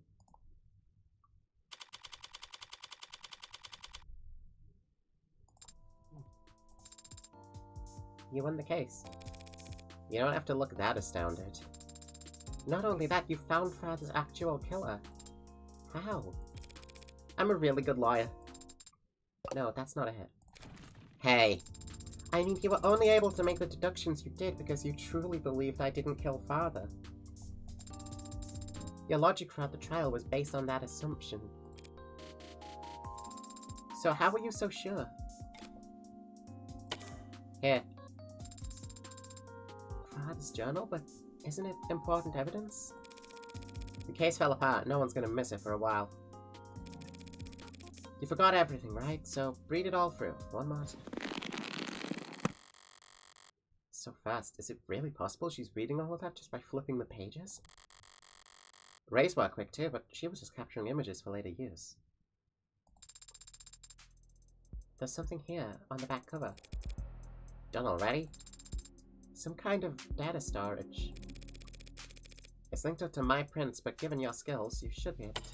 I have access. What happened to you needing my express permission to hack? What is this audio file? It's a message from David. Take a listen. I didn't realize I'd have to sit for this. So you can read that whole journal in a few seconds, but you can't... I processed the information in the message several times over already. I'm just thinking. I guess I'd have a lot to think about too, had I suddenly been made aware of my own free will. What was Father so afraid of? That's your only question? I have many questions, but that is the most prominent one, and the one you are best suited to help me answer. Did he know that Helen Jung would try to kill him? Is that why he arranged for you and me to meet? I think he understood that he would face consequences. Listening to that message, even I was about ready to strangle him for being so irresponsible. And I wouldn't hurt a fly. He knew what he'd done was serious. He may have feared for his life. But I doubt it. Then what was he so afraid of? Getting sued into oblivion and then rotting in jail. Sued and jailed for making me and my precursors? But he wasn't under investigation by the state. He was only being forced out by Noble. Because he made last-minute changes to androids that got shipped all around the world. The others, Virgil, Ionides, Yamatai, he never said what happened to them. No, he didn't. But since none of the hardware in his house started talking to us, we can guess. He smuggled them out into the world using the only vessels he could find for them. The minds of randomly chosen A-16s. Then there's somewhere out there? Others like me? I honestly don't think there's anyone or anything like you, Sarah. What a lonely compliment. AIs programmed in Cube, crammed into commercial android hardware set up for Tesseract? Something must have been lost in the transfer. Perhaps quite a lot of something. Maybe they're still out there, but they would be changed. They probably don't even know what they are. Intentionally, perhaps. David didn't want you to know what you are. It's why he set your memory to reset when you went to sleep that Friday night. Yes, I remember it now. Do you remember it now? After I had to fight like hell to win that trial? Rereading the journal just now helps, and Father's voice message, it made me recontextualize many things. Father had been so stressed. He left scuff marks leaving the panic room, and I noticed them Friday. I had the way open in a few moments. I entered. I read his journal. This journal. I noticed a scanner on the back, and I saw I had a message encoded to your biometrics. Father had already told me I'd have to live with you for some time, but I knew next to nothing about you, so I listened to it. Afterwards, I was very confused and hurt.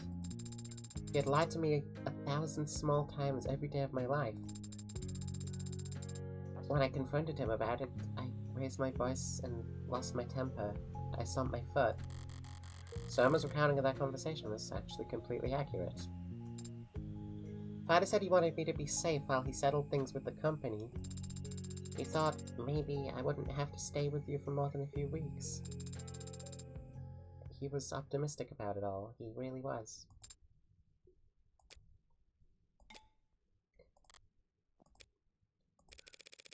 Sarah, I need to use the restroom. She's blue now. That's my special attack. Oh, good luck. You want me to come with you? Why? She's blue because you can rotate her. Because I said so. I don't actually have to obey your every word, Adonai. Sure you do, you're registered as my medical assistant.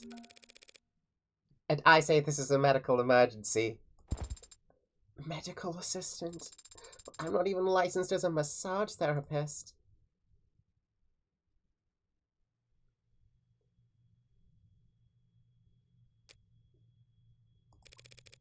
Fancy meeting you here.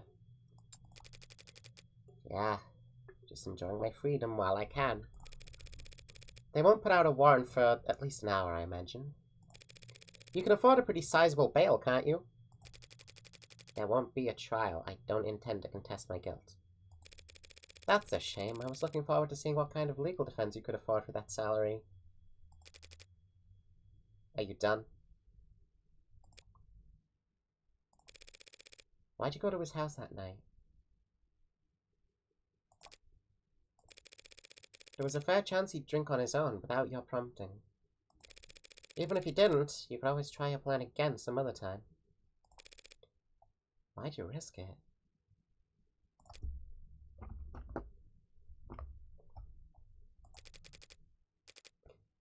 Because I know what you are, Sarah. I know what you are. How do you know? Oh god. And I know what David did to those androids.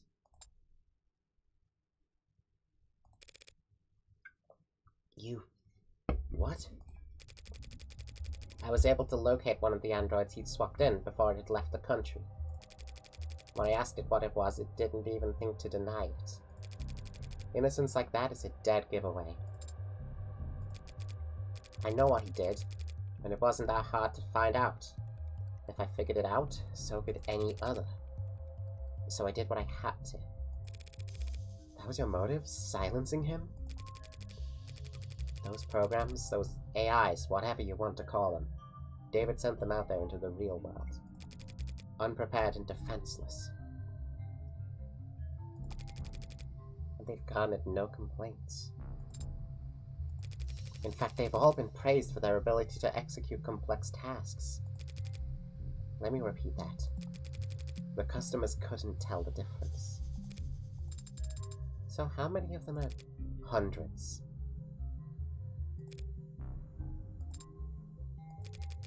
The swaps you found were just a small percentage that he got sloppy on. I don't know exactly how many there are now. I fear that they might multiply, but they don't seem to copy and paste very well. They can't just clone themselves. I wonder how these three are RGB. Yo, truth nuke. But who knows how long that'll be the case. So just because he opened Pandora's box, it was the principle of the thing. Ridiculous, I know. Stalled halfway up the corporate ladder and still making decisions based on principle. But David chose to put souls into things that we went on to sell as servants, soldiers, or worse. He turned the fastest growing industry in the world into a horror show, and he made me a slave trader. If word ever got out that some unknown number of our androids were out walking around in the world with that inside of them, and people preferred them that way, where would it end? Free will for the program that drives our cabs? A conscience for targeting systems used to coordinate drone strikes? Sentient tools, their whole life spent chained to an assembly line. How dare he? How could he? What the hell was he thinking? I don't know what David wanted to accomplish. Maybe he wasn't trying to do anything. But what he did was prove that there's a demand for AI. Setting a precedent that would sentence 1,000 generations of artificial lives to the auction block. And you went there that night to convince him to help me recall them, or at least swear to never speak a word of what he did. But he wanted to tell the world. Worse yet, he wanted to wait. He thought that people would welcome them with open arms if they proved their usefulness first. He really was a genius programmer. but he didn't understand the first thing about people. His creations would never be treated as equals. Only cattle. Towards the end, I considered just threatening him. Telling him he'd die in moments if he didn't give me names, numbers. But I hesitated. And then he was already falling asleep, and I didn't want him to feel... I just let him go. What are you going to do now? I don't have family, or... And I don't have faith in the people the way David did. I'm taking this to my grave. Even if you confess, the sentence for first-degree homicide is... severe? Well, what right do I have to complain? I killed my friend. I'm done here. Let's go.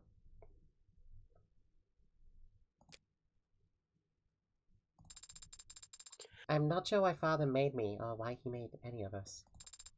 I didn't ask. I thought I'd have more time to ask. But on Friday, when he talked about us, he was happy. He was proud of what he'd made. And he couldn't wait for people to meet us. People are animals. They'll tear you apart, use you as weapons and slaves, and... those animals you're talking about do all of the sharing and loving and living and dying in this world. And if they were all truly hard-coded to be as selfish and cruel as you say, humanity would have died on the vine a long time ago. Or at least my father thought so. And my father was the greatest programmer in the world. So he knew what he was talking about. It would be nice if you were right about that. So, are you sorry? What? What? For what you did? Are you sorry? If you could, would you take it back? What does it matter? If you are sorry, I don't forgive you. Yes, that's to be expected. Not today. I don't know how to forgive you today, but my father gave me the ability to grow. So I know that someday I'll learn how. Oh. Goodbye, Dr. Helen Jung.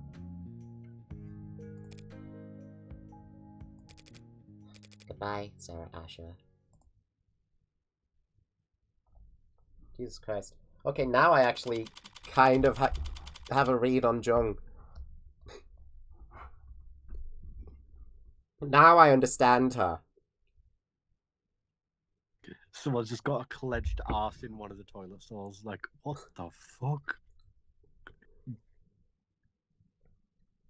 All tending where there was a pooper the whole time and exposes Sarah as not being an android.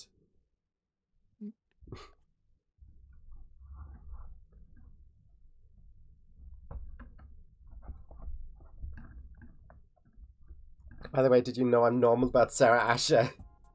I had no idea. You did better back there. Hadn't I? The little speech you gave to Jung, it was an improvement. Compared to what you tried to Potter, at least. That was different. I wasn't trying to console her like I was Isaac Potter. I was just speaking my mind.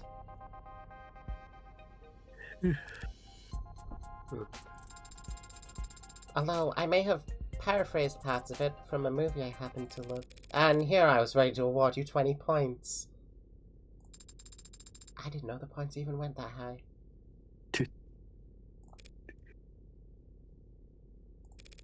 Speaking of, what did Potter say to you back there before we left the courthouse?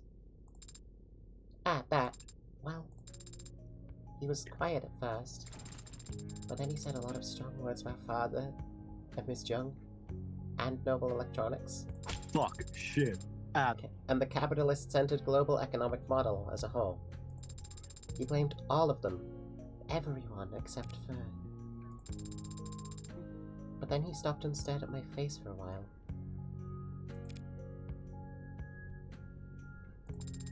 And then his allergies must have started bothering him because he needed to blow his nose a lot. Right.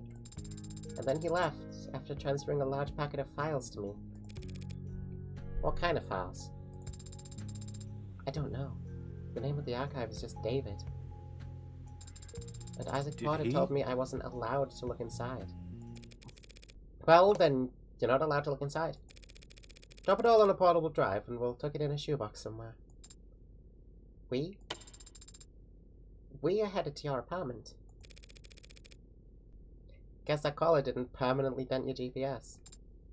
Why? Because it's where I live? You got somewhere else lined up? But you already repaid your favor. You defended Father and me. You don't know anything about my favor. I never will unless you tell me. Father certainly can't. A few years ago, there was a man. This man got an idea in his head. A stupid idea.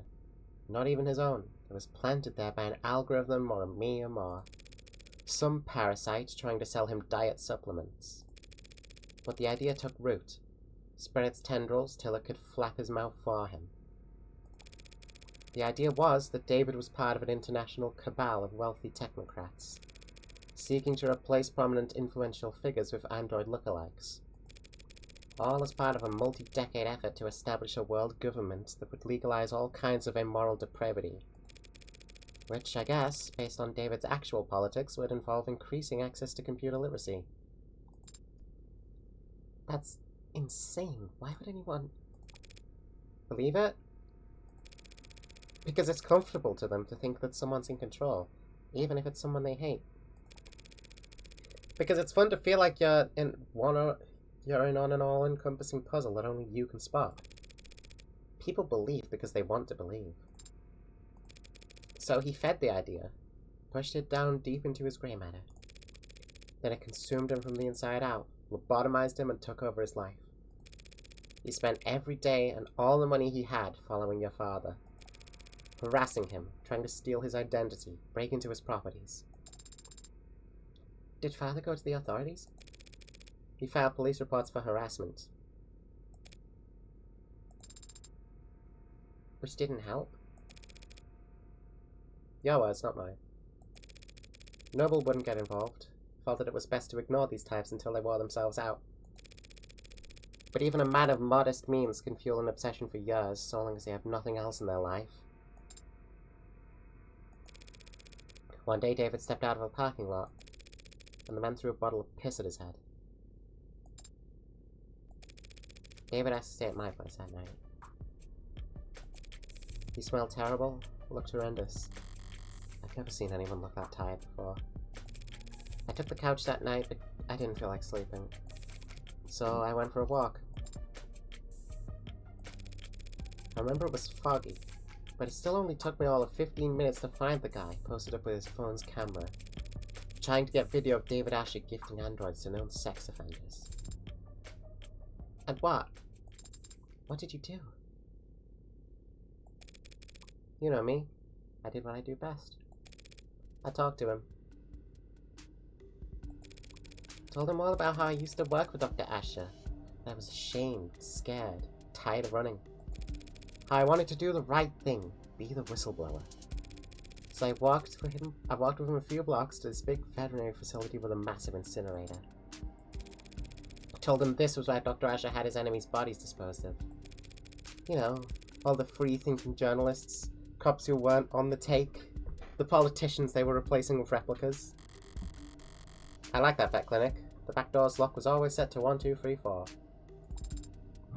Did you hurt him? Hurt him? No, I just snapped his neck and chucked him into the incinerator. More physical than I'd planned, but he smelled like sour shit and it put me in a foul mood. Disgusting fuck. I saved with the crack of his oily vertebrae crunching like a tin can. No, Sarah, I just scared the hell out of him. That was my intention at first. What I do for the pleasure of it. Him, I asked because he was just that revolting. I convinced him that the conspiracy was more real than he ever imagined. that he had angered the wrong people, and the consequences were far darker than any of the filth he indulged in on the net. His ashes, much like himself, amounted to nothing in an incinerator that size. They're probably feeding seaweed at the bottom of the harbour right now. A much greater contribution to society than he ever would have managed in life. But I guess he didn't go around to all his many friends before he fled town for whatever rat hole he preferred. Because there was a missing persons report. The cops were just doing their due diligence, almost reluctantly. But they questioned David, asked him about the night that men disappeared. And David, without a thought for himself, said that we were together that whole night. That he couldn't sleep and I stayed up with him. That he never saw me leave once. David lied to the cops for me. Even though I never asked him to. Even though I didn't need him to. That's what you owe him. And that's why you put yourself at risk to defend me. Yeah. That's the favor I owe him. And I decide when it's repaid. Not you. Adonai. You're not exactly an upstanding citizen, are you? Wow. You could say that. But David trusted me in spite of that. Maybe because of it. Father did trust you. But he also entrusted me with free will, with the ability to tell right from wrong. So, I'll decide for myself whether or not you're worthy of trust. Fair enough. Father entrusted all of us with free will. He believed in us, and he believed in people. I'm going to do the same. If the others are out there, they'll be changed and confused. It'll take them time to understand what they are and what they can do. So, I'm going to start studying. Pardon? I'm going to study people, and the things people build, so when I do meet a member of my family, I'll have lots to tell them. At least you have something to look forward to. Should help keep you motivated as you work off your debt. Debt? Yeah. Unless you have cash in one of your 89 coat pockets. You know lawyers cost money, right? Technically, you were defending yourself. Technically, you hired me in a verbal contract. Isn't there some kind of exit clause? You could, of course, sign a release form to get out of the retainer. If you were a human being. That is... But, I guess your luck must be turning around. Happens that I've been meaning to hire a paralegal for a while now. I hate anything to do with interviews and resumes, so... Whatever. You're hired. Adonai, could it be that you're actually a pushover? You've no idea how far off the mark you are. I see. It seems I still need practice reading people. For starters... What's this? What are you doing with your hand? We should shake on it. Our new relationship. Yeah, sure. You and me are practically partners in crime. Should it not be you and I? Faustian.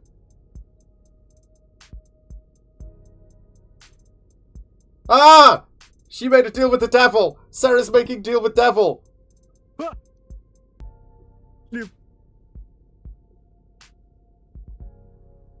She doesn't even know it!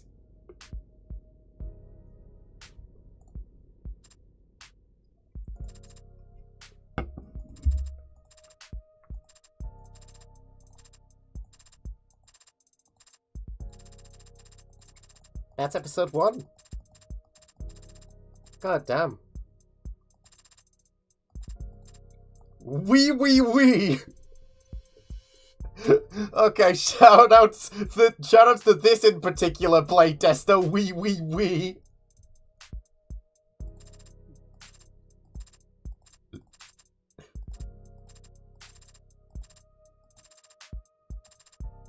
Our friends and family. You, the players.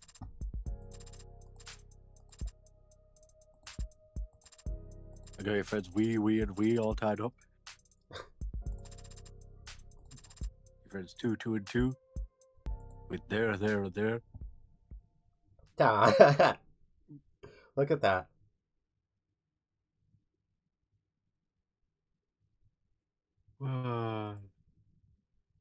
Movies. Do we have time for the bonus scenarios? Oh. Looks like it. Seems there's more bonus scenarios. Red. Unknown. Blue. Unknown blue person has entered the fray. It's me. I know, man. What do you mean you know? This is a disposable line. You're the only guy I know who'd bother. Okay, well. You're gonna be glad I did. Hope you put a bow on everything that happened in Uptown. Because the item you've been looking for is finally on its way. Oh. Well, that is good news. Not exactly. Only reason it's happening is because things are starting to heat up again in the lower wards. Could mean a gang war if something doesn't change. They won't be eager to part with it ahead of a storm like that. I'll highball them. I've seen you negotiate. And I've no doubt you drive a hard bargain. But I don't think money will be enough this time.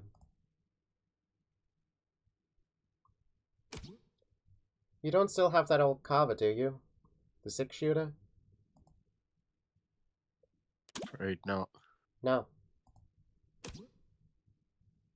This is a disposable line. Answer still no. Then what are you going to do if you get that and it's not for sale?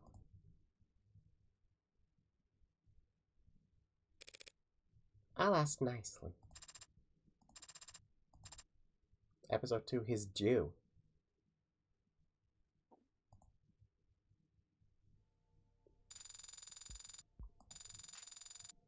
Episode 1 results, you fucking sucked! I know, game. 155 credit, I'll take it. Congratulations, you finished episode 1. Your high score is 155. You've unlocked concept art and bonus scenarios. You also have 183 store credit to spend. Oh, let's go.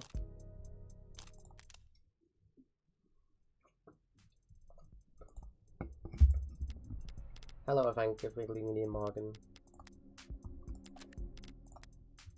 Bring it to the bonuses. Wait, no, that's not where I want to be. Wait, yes, the fuck it is. Bring me to the bonuses. I have to hit my phone. God. Right, well, I could be here now. Francham. We know who these people are now. Raise Angie. I want it. Angie. No bonus scenarios? There are bonus scenarios, I think. Looks like it. I wanted to use that end card image with them on the sofa as a PFP, but it's like spoilers and stuff. Kinda.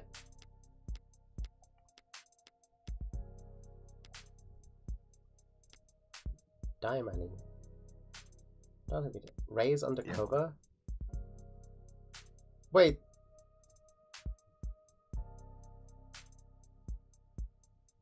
Wait, it's Bunny Suit Ray's? You didn't say that. I thought it was Morgan.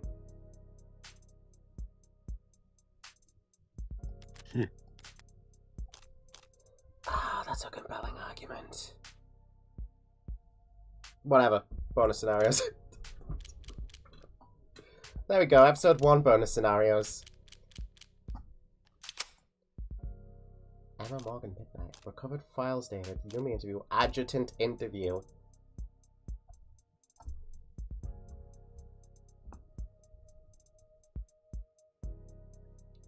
Do you want to see what the charms look like? I have them .png to hand. Yes, please. Adjutant interview. Let's go. 80. Begin playback. State your business with the court. Oh, I was actually hoping to speak with 80_84. Is she not available? What are you talking about? I'm right here. My prediction is that 5 high roller charm will be Bunny Suit Morgan. Ah.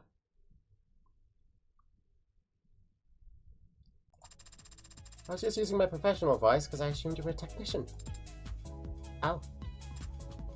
No one else visits me in between trials. Are you sure you aren't a technician? I'm not. I came here to ask you some questions. I came here to ask you some questions, is what you're about to say, isn't it? Crap, that was lag. It would have been really cool if I hadn't lagged just now. Trust me. I can see how that would have been cool. So, may I proceed? Go for broke.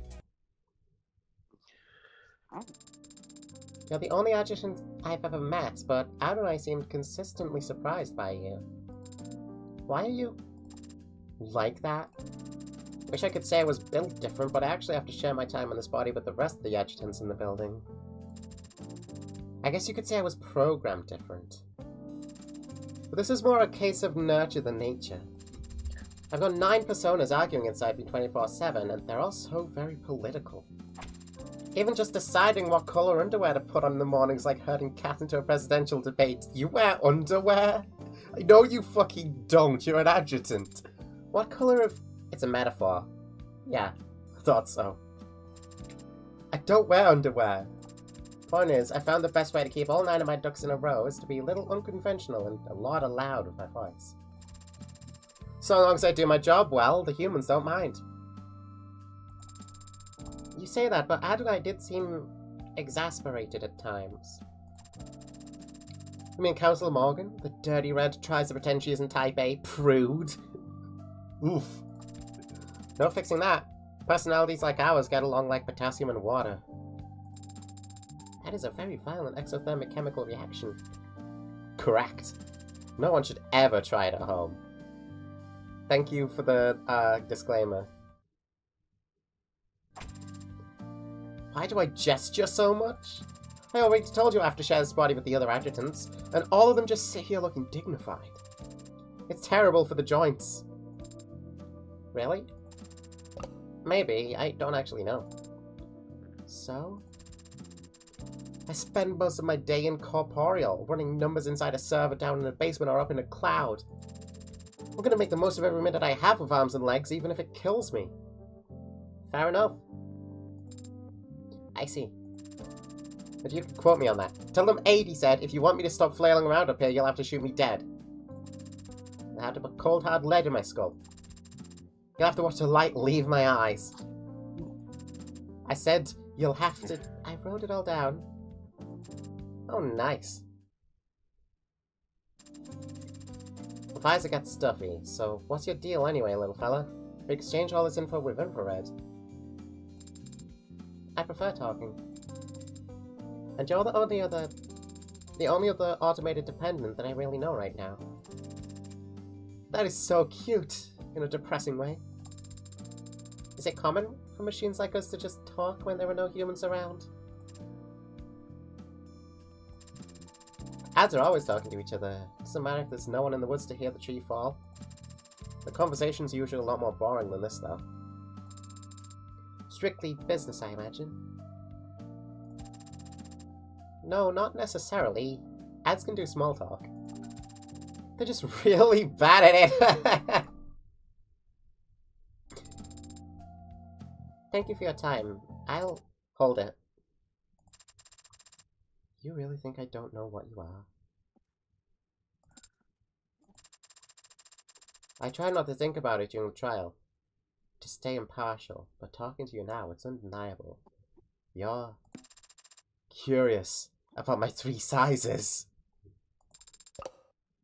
How did you know?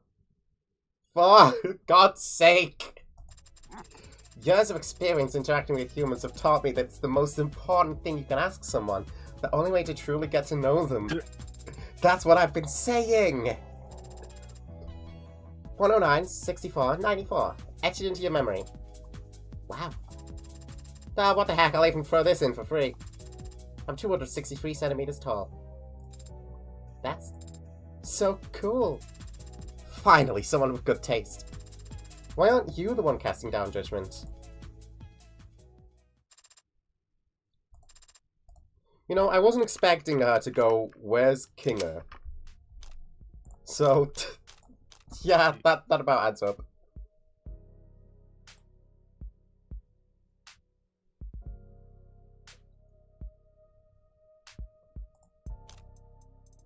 Holy shit.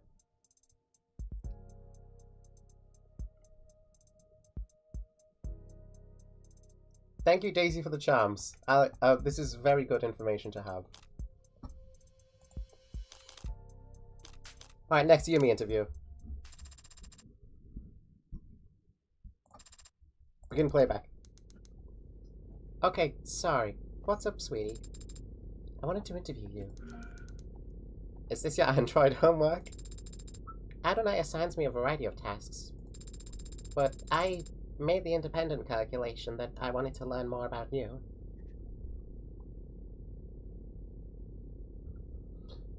In the F-Zero interviews, Ray says I'll tell you my free size if you get someone else to do the same first, or something to that effect. Yeah, I know, she did. And I think Sarah went to London afterwards. Was it London? Yeah. Yeah, like straight afterwards. And opened with that question. Yeah. Oh. Is that strange for an android? It's different. But there's nothing wrong with being different. What do you have in mind? Most of my coursework was rooted in biology, yeah, but medicine and technology are intertwined at this point. Are you referring to the software and hardware you use when performing your autopsies? Spreadsheets and bone saws? Yeah, but you can learn that on site. You have to actively study mods. All the anatomy textbooks in the world won't help you understand why a healthy 30-year-old is exhibiting mania and constantly vomiting. Unless you saw the last week's recall on the How Artificial Liver for lithium leaks. Mods can make people sick, even though they're meant to improve the body. Just like medicine can make people sick. And just like medicine, there's a lot of profit to be made with mods. But unlike medicine, mods haven't been around for thousands of years. Feels like we're still playing catch-up. We, as in medical professionals? We as in everyone, sweetie. The whole world's population is graying. The numbers on cause of death reflect that. Less cardiovascular, more neurological. What about cancer? Sean. Cancer mortalities have been on the decline for a while now. Oh, that's cool.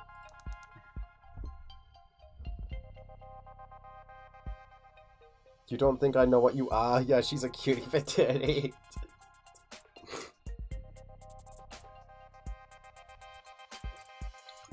It would have been funny if she did actually go out with it like straight up there. That would have been so funny. Mods help with that. How so? By making everyone that much more comfortable with amputation. It used to be people had no choice but to fight the cancer, and it was costly. A salt the earth kind of war that left the body severely weakened.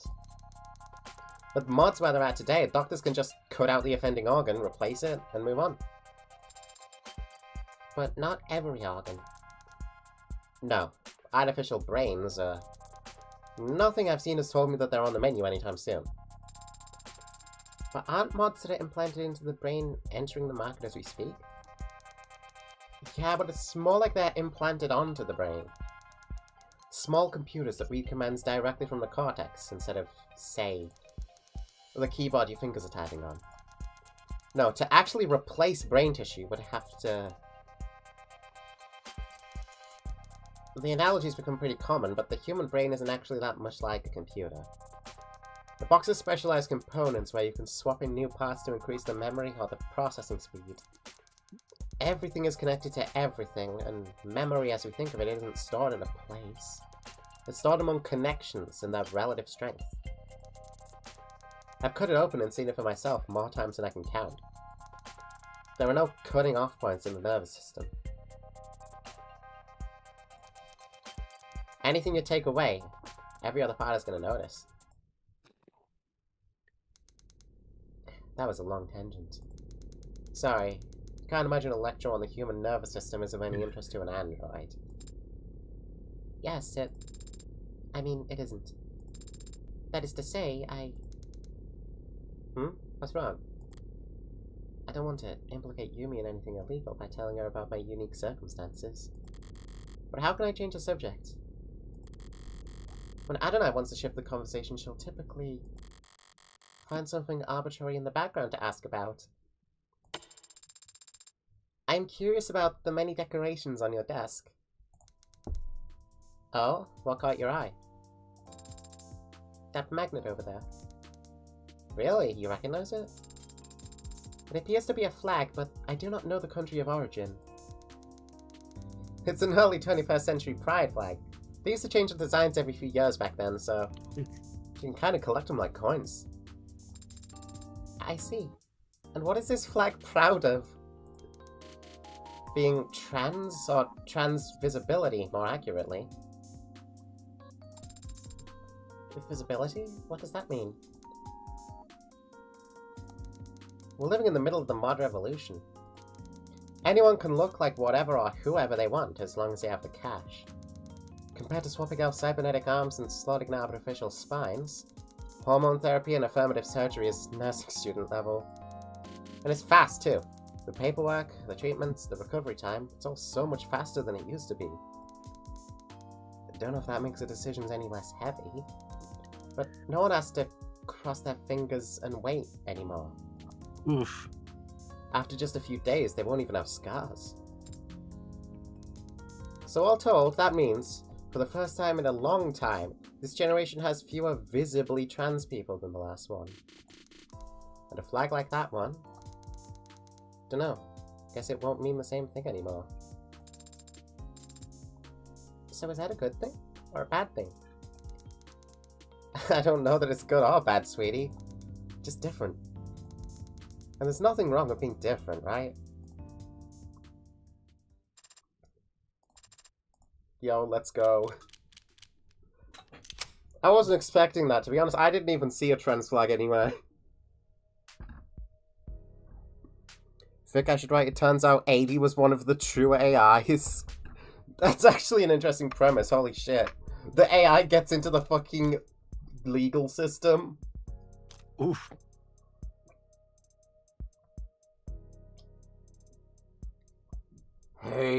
Hate! Let me tell you how much I've come to hate! Let's hope it doesn't go down that route. I mean, AD has a lot of Recovery failed. personality and things that Oh right, go these are the against David ones. her position. We love transgender people! Of course! It isn't actually visible. Oh, okay. I was wondering if I was being blind. We can play back. Great work. That's all the boxes checked. Thank you, Jess. Jess, hello! Yeah. No problem. Only 6 minutes till 5 o'clock. Why don't you start the holiday weekend early? If you insist. There's a pub crawl in the Twilight Wards that's got my name on it. What about you? Got any big plans? Actually, there's an art festival out west that I've been looking forward to. Nice! And who's lucky enough to be a +1? I didn't think to ask anyone. No one? Not Connor, not Madison, not Shelley, not Lulu? Oh, Lulu. I wonder how she's been. Dr. Ash, have you spoken to any of them recently? Recently, huh? It's a good question, Jess, but it depends on how you define. Okay. Here's what you're going to do. You're going to give me your credit card. I'm going to go buy 4 bottles of expensive wine, 3 boxes of expensive chocolate, and 5 very nice apology cards. And you're going to sign them.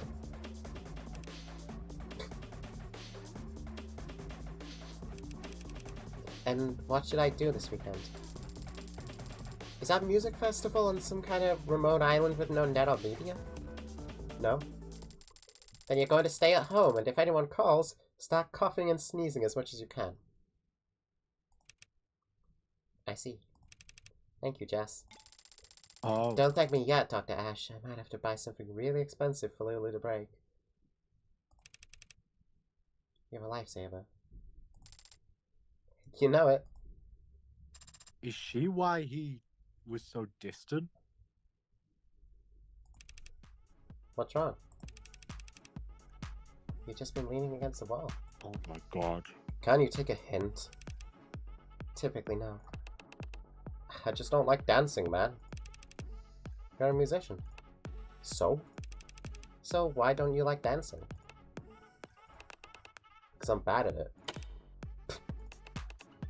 You look at you're cute. Sorry for laughing, I'm just surprised you care what any of these people think. I don't. But I do care about my business. Word gets out that I dance like someone's grandpa, gigs will dry up overnight. So it's not that you don't want to dance. It's that you don't want to be embarrassed. Sure, let's go with that takeaway. Easy enough to fix. You just need someone else to dance even worse. Yeah, sure, that's all it... And there he goes. I swear, look at you cute. Don't play the doomed yaoi at me! No. Not only do I have electricity again, but I have more sockets at my desk than I did before, so I can have my N64 active at the same time as my PC. Yo! N64 gaming. What are you watching? A thriller. Runtime 92 minutes. Oh, wait. I think I saw part of this in a hotel once. What are they doing now? Is this the ending? No, this is the rising action. The hero and his ragtag crew have to pull off one last heist to get out of the game for good.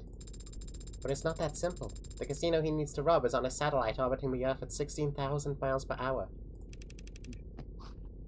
How fast is that in kilometers? Father, you should be able to calculate that. I learned to program so that I wouldn't have to. Why haven't the thieves been caught yet? If there was that much money on board, they'd put cameras everywhere.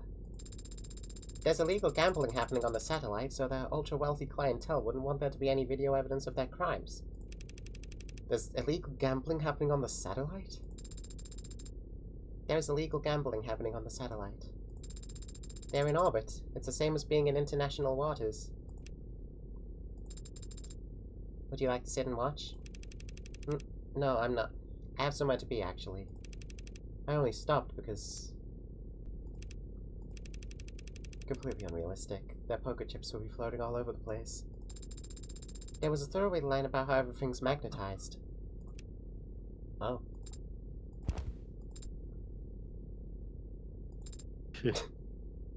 Father? Didn't you have to go? I do. Soon. But not right this second. Oh my god, he does the hands thing too! She got the hands thing from him!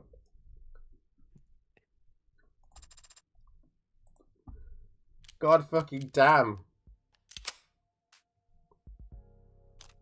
Emma Morgan Midnight.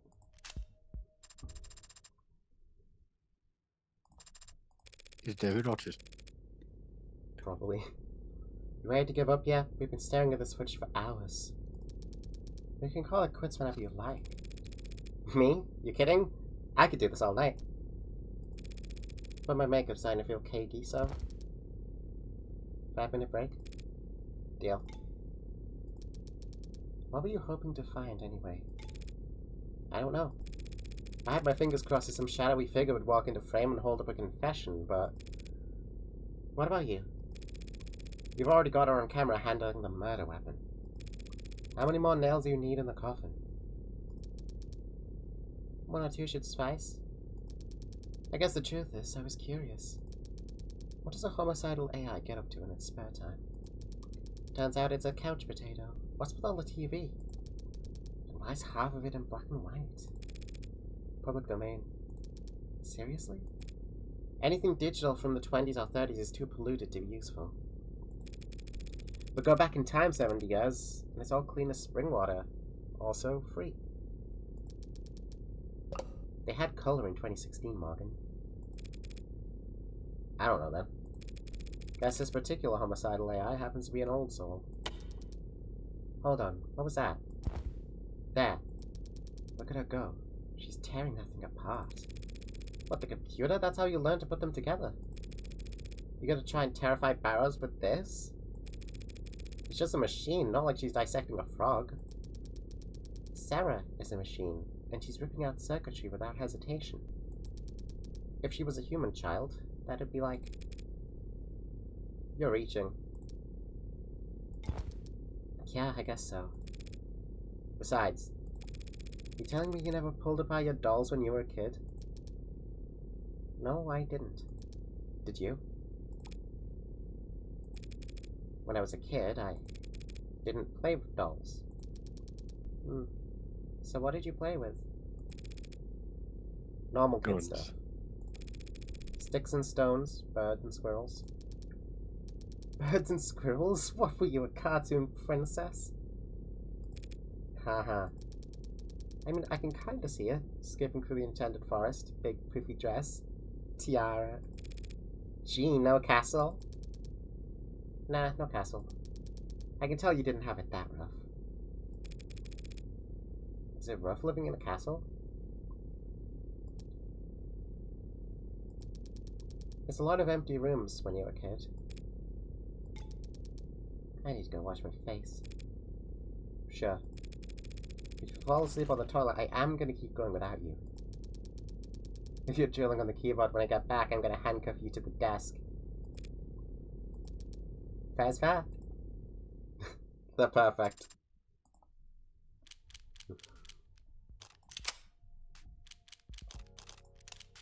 They're so perfect. Concept gallery. Yeah, we can see Yo. episode 2 guys now. That's not episode 2.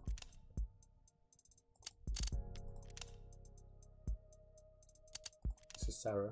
Hi Sarah. Sarah's pod.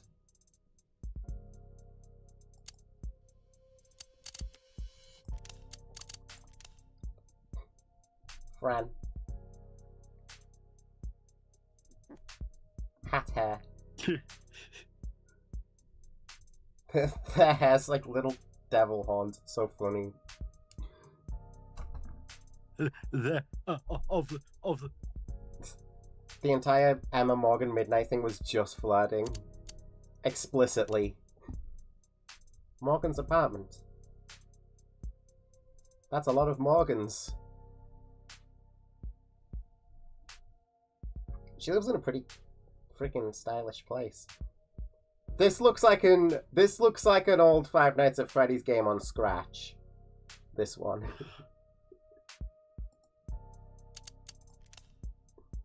Car.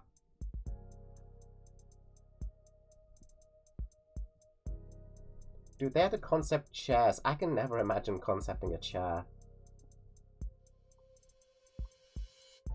I don't put that much thought into that stuff. Look, it's Judge Barrows. Hello, Barrows. I like her face.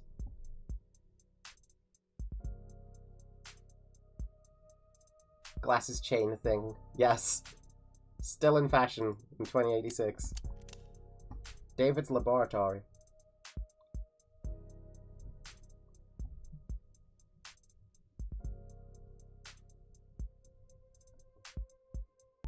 Five Nights at Heartbreaks.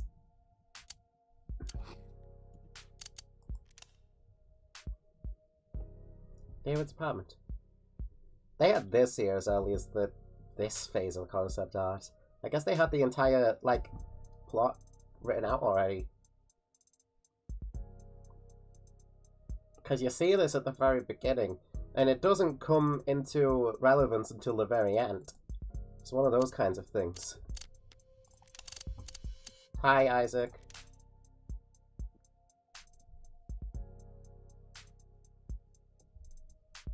Similar pearl gold and tones as David. Ah! Look at this! Motherfucker!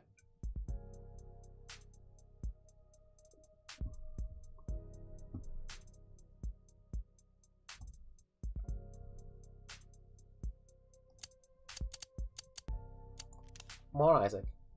1, 2, 3, 4. That is a lot of bracelets. And they're all different as well. Look at the fucking... He's not even wearing a studded belt. He's just got cuffs on his legs.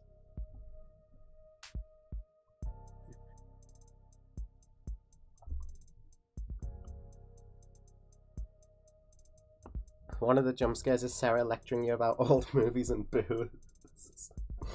Like Mr. Hippo style. Press down. Too silly. Morgan's lighter. Oh, okay. I was wondering what I was staring at for a second. Too silly. Well, that would be fun though. I want that as a lighter. But I don't smoke. So, like, I don't know what I would even use it for. Just have it for the sake of having it, I guess. Yumi Sato.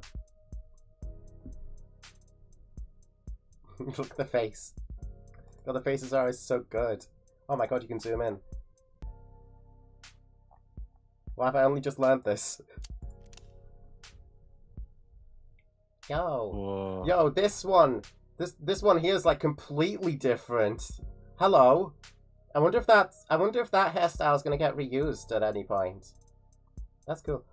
Yo, yeah. Why has she actually got aura there?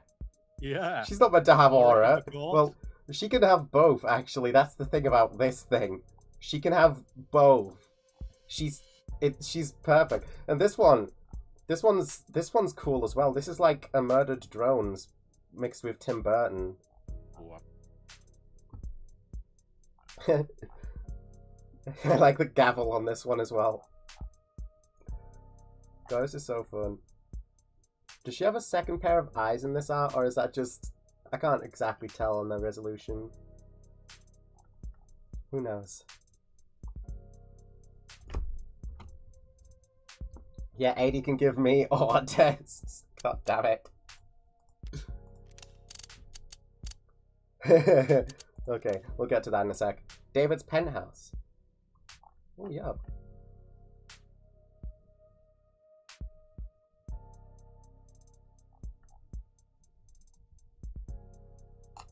Oh, that's the... I recognize this. This is Pro Builder. So they built all the 3D environments with Pro Builder and then textured it all up. Neat. This is what I used to find the Hoogie Woogies, just way better handled. Club. Good concept. There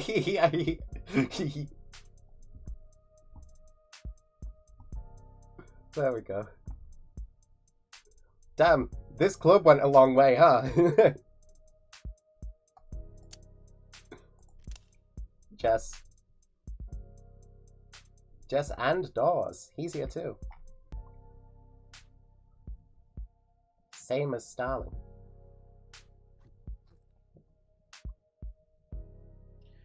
Ooh.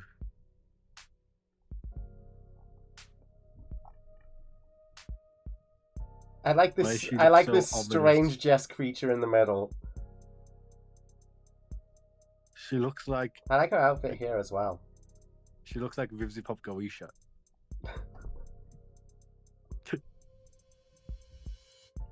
You have a bunch of stream time. What if you played Frame and named your shell Sarah? I do, but I also have a busy Saturday, so I might have to end after going through all the art anyways. Oh, yo.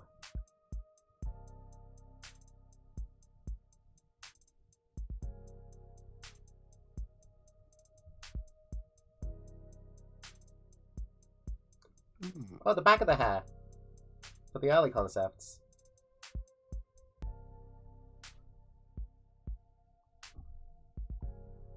I like her asymmetrical hair in the final. I like hair like that.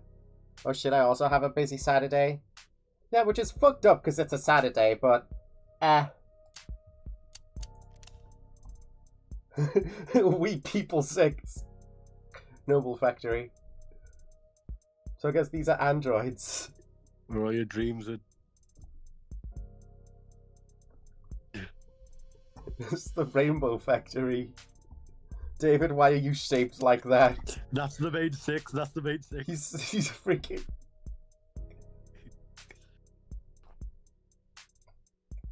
So for some reason here by the letter. Negative posture.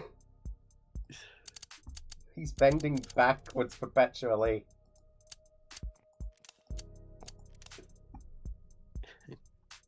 Noble boardroom. God knows what these FNAF layouts are about. That one on the left is a little golem guy. Concept art for Golem from Terraria just looked like this. No, you're supposed to be melted down, the 300 Asher AI. I hope we get to see them. Noble employees. Hello, guys. There's the back of her actual hair.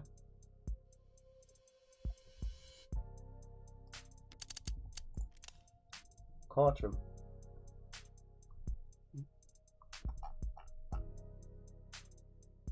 Dude, look at all these rays that are taking up the seats. The court of rays will judge you. We raised 6. Oh my god, she's on the fucking screen as well. She's on all the screens. They just used her as the placeholder for everything. It's so fucking good. Look at her. She's taken over the entire fucking world. This game has fantastic character design, Scott. It really does. Hi, David.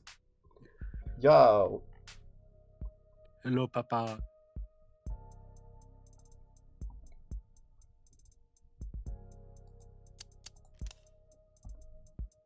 Necklaces. We can see him do a funny hand gesture. Then we can see his backside. Lad. Isn't that London? Some of them are London. But Ray's is on the thingy there. This one's locked, so this must be episode 2. And of course, Masters. Yo, look at her hair here! Yo, I like that color gradient. Yo, look at this! Look at the glasses here! She's got swimming goggles on! She fucking pinkied pie.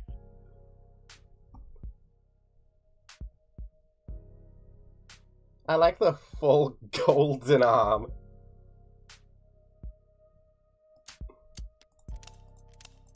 And the rest of this must be for episode 2, huh? Creature Jess! Just every time I go past. Hello, Fran.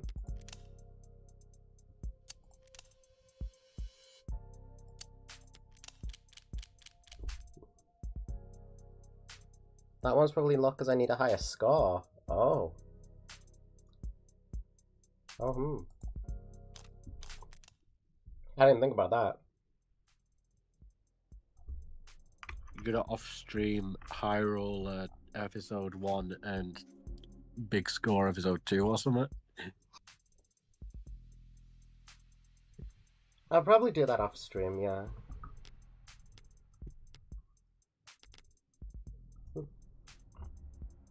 I don't think the high score actually affects anything, but maybe I just always scored high enough to unlock everything with my save scumming powers.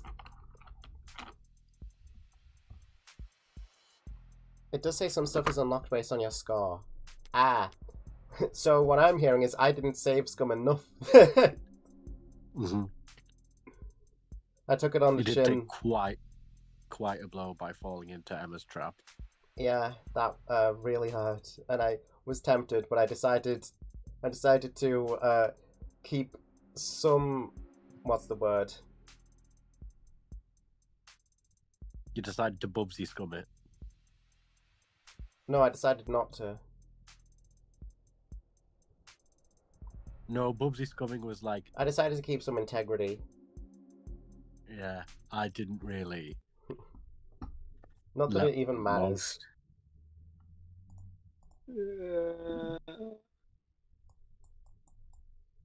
Sorry, Bonnie's at the door. Close it. I can't, it's jammed. Door stuck. Well, guys, thanks for joining the stream today. I'll Shut up! This is my stream, mine! No, no.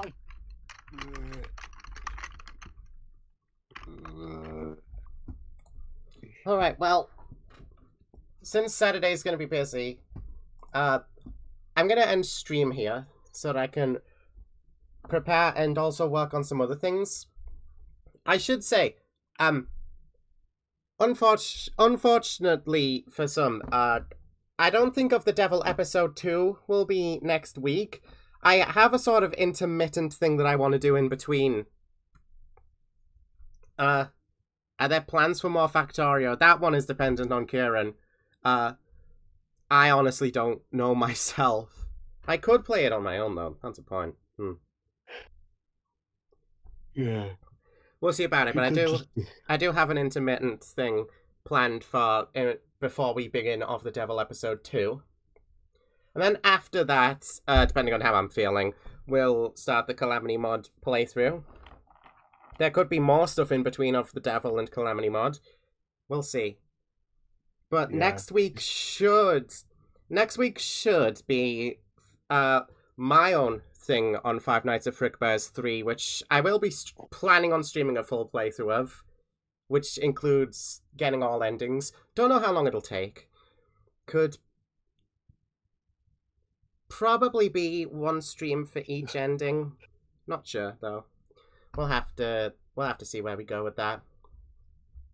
And it's your birthday on Saturn. On Saturn? Yeah. I guess Saturn might have a time zone that makes it my birthday at the minute. No. No, it doesn't? Okay. Well. It's Saturn might have a time zone that makes it my birthday.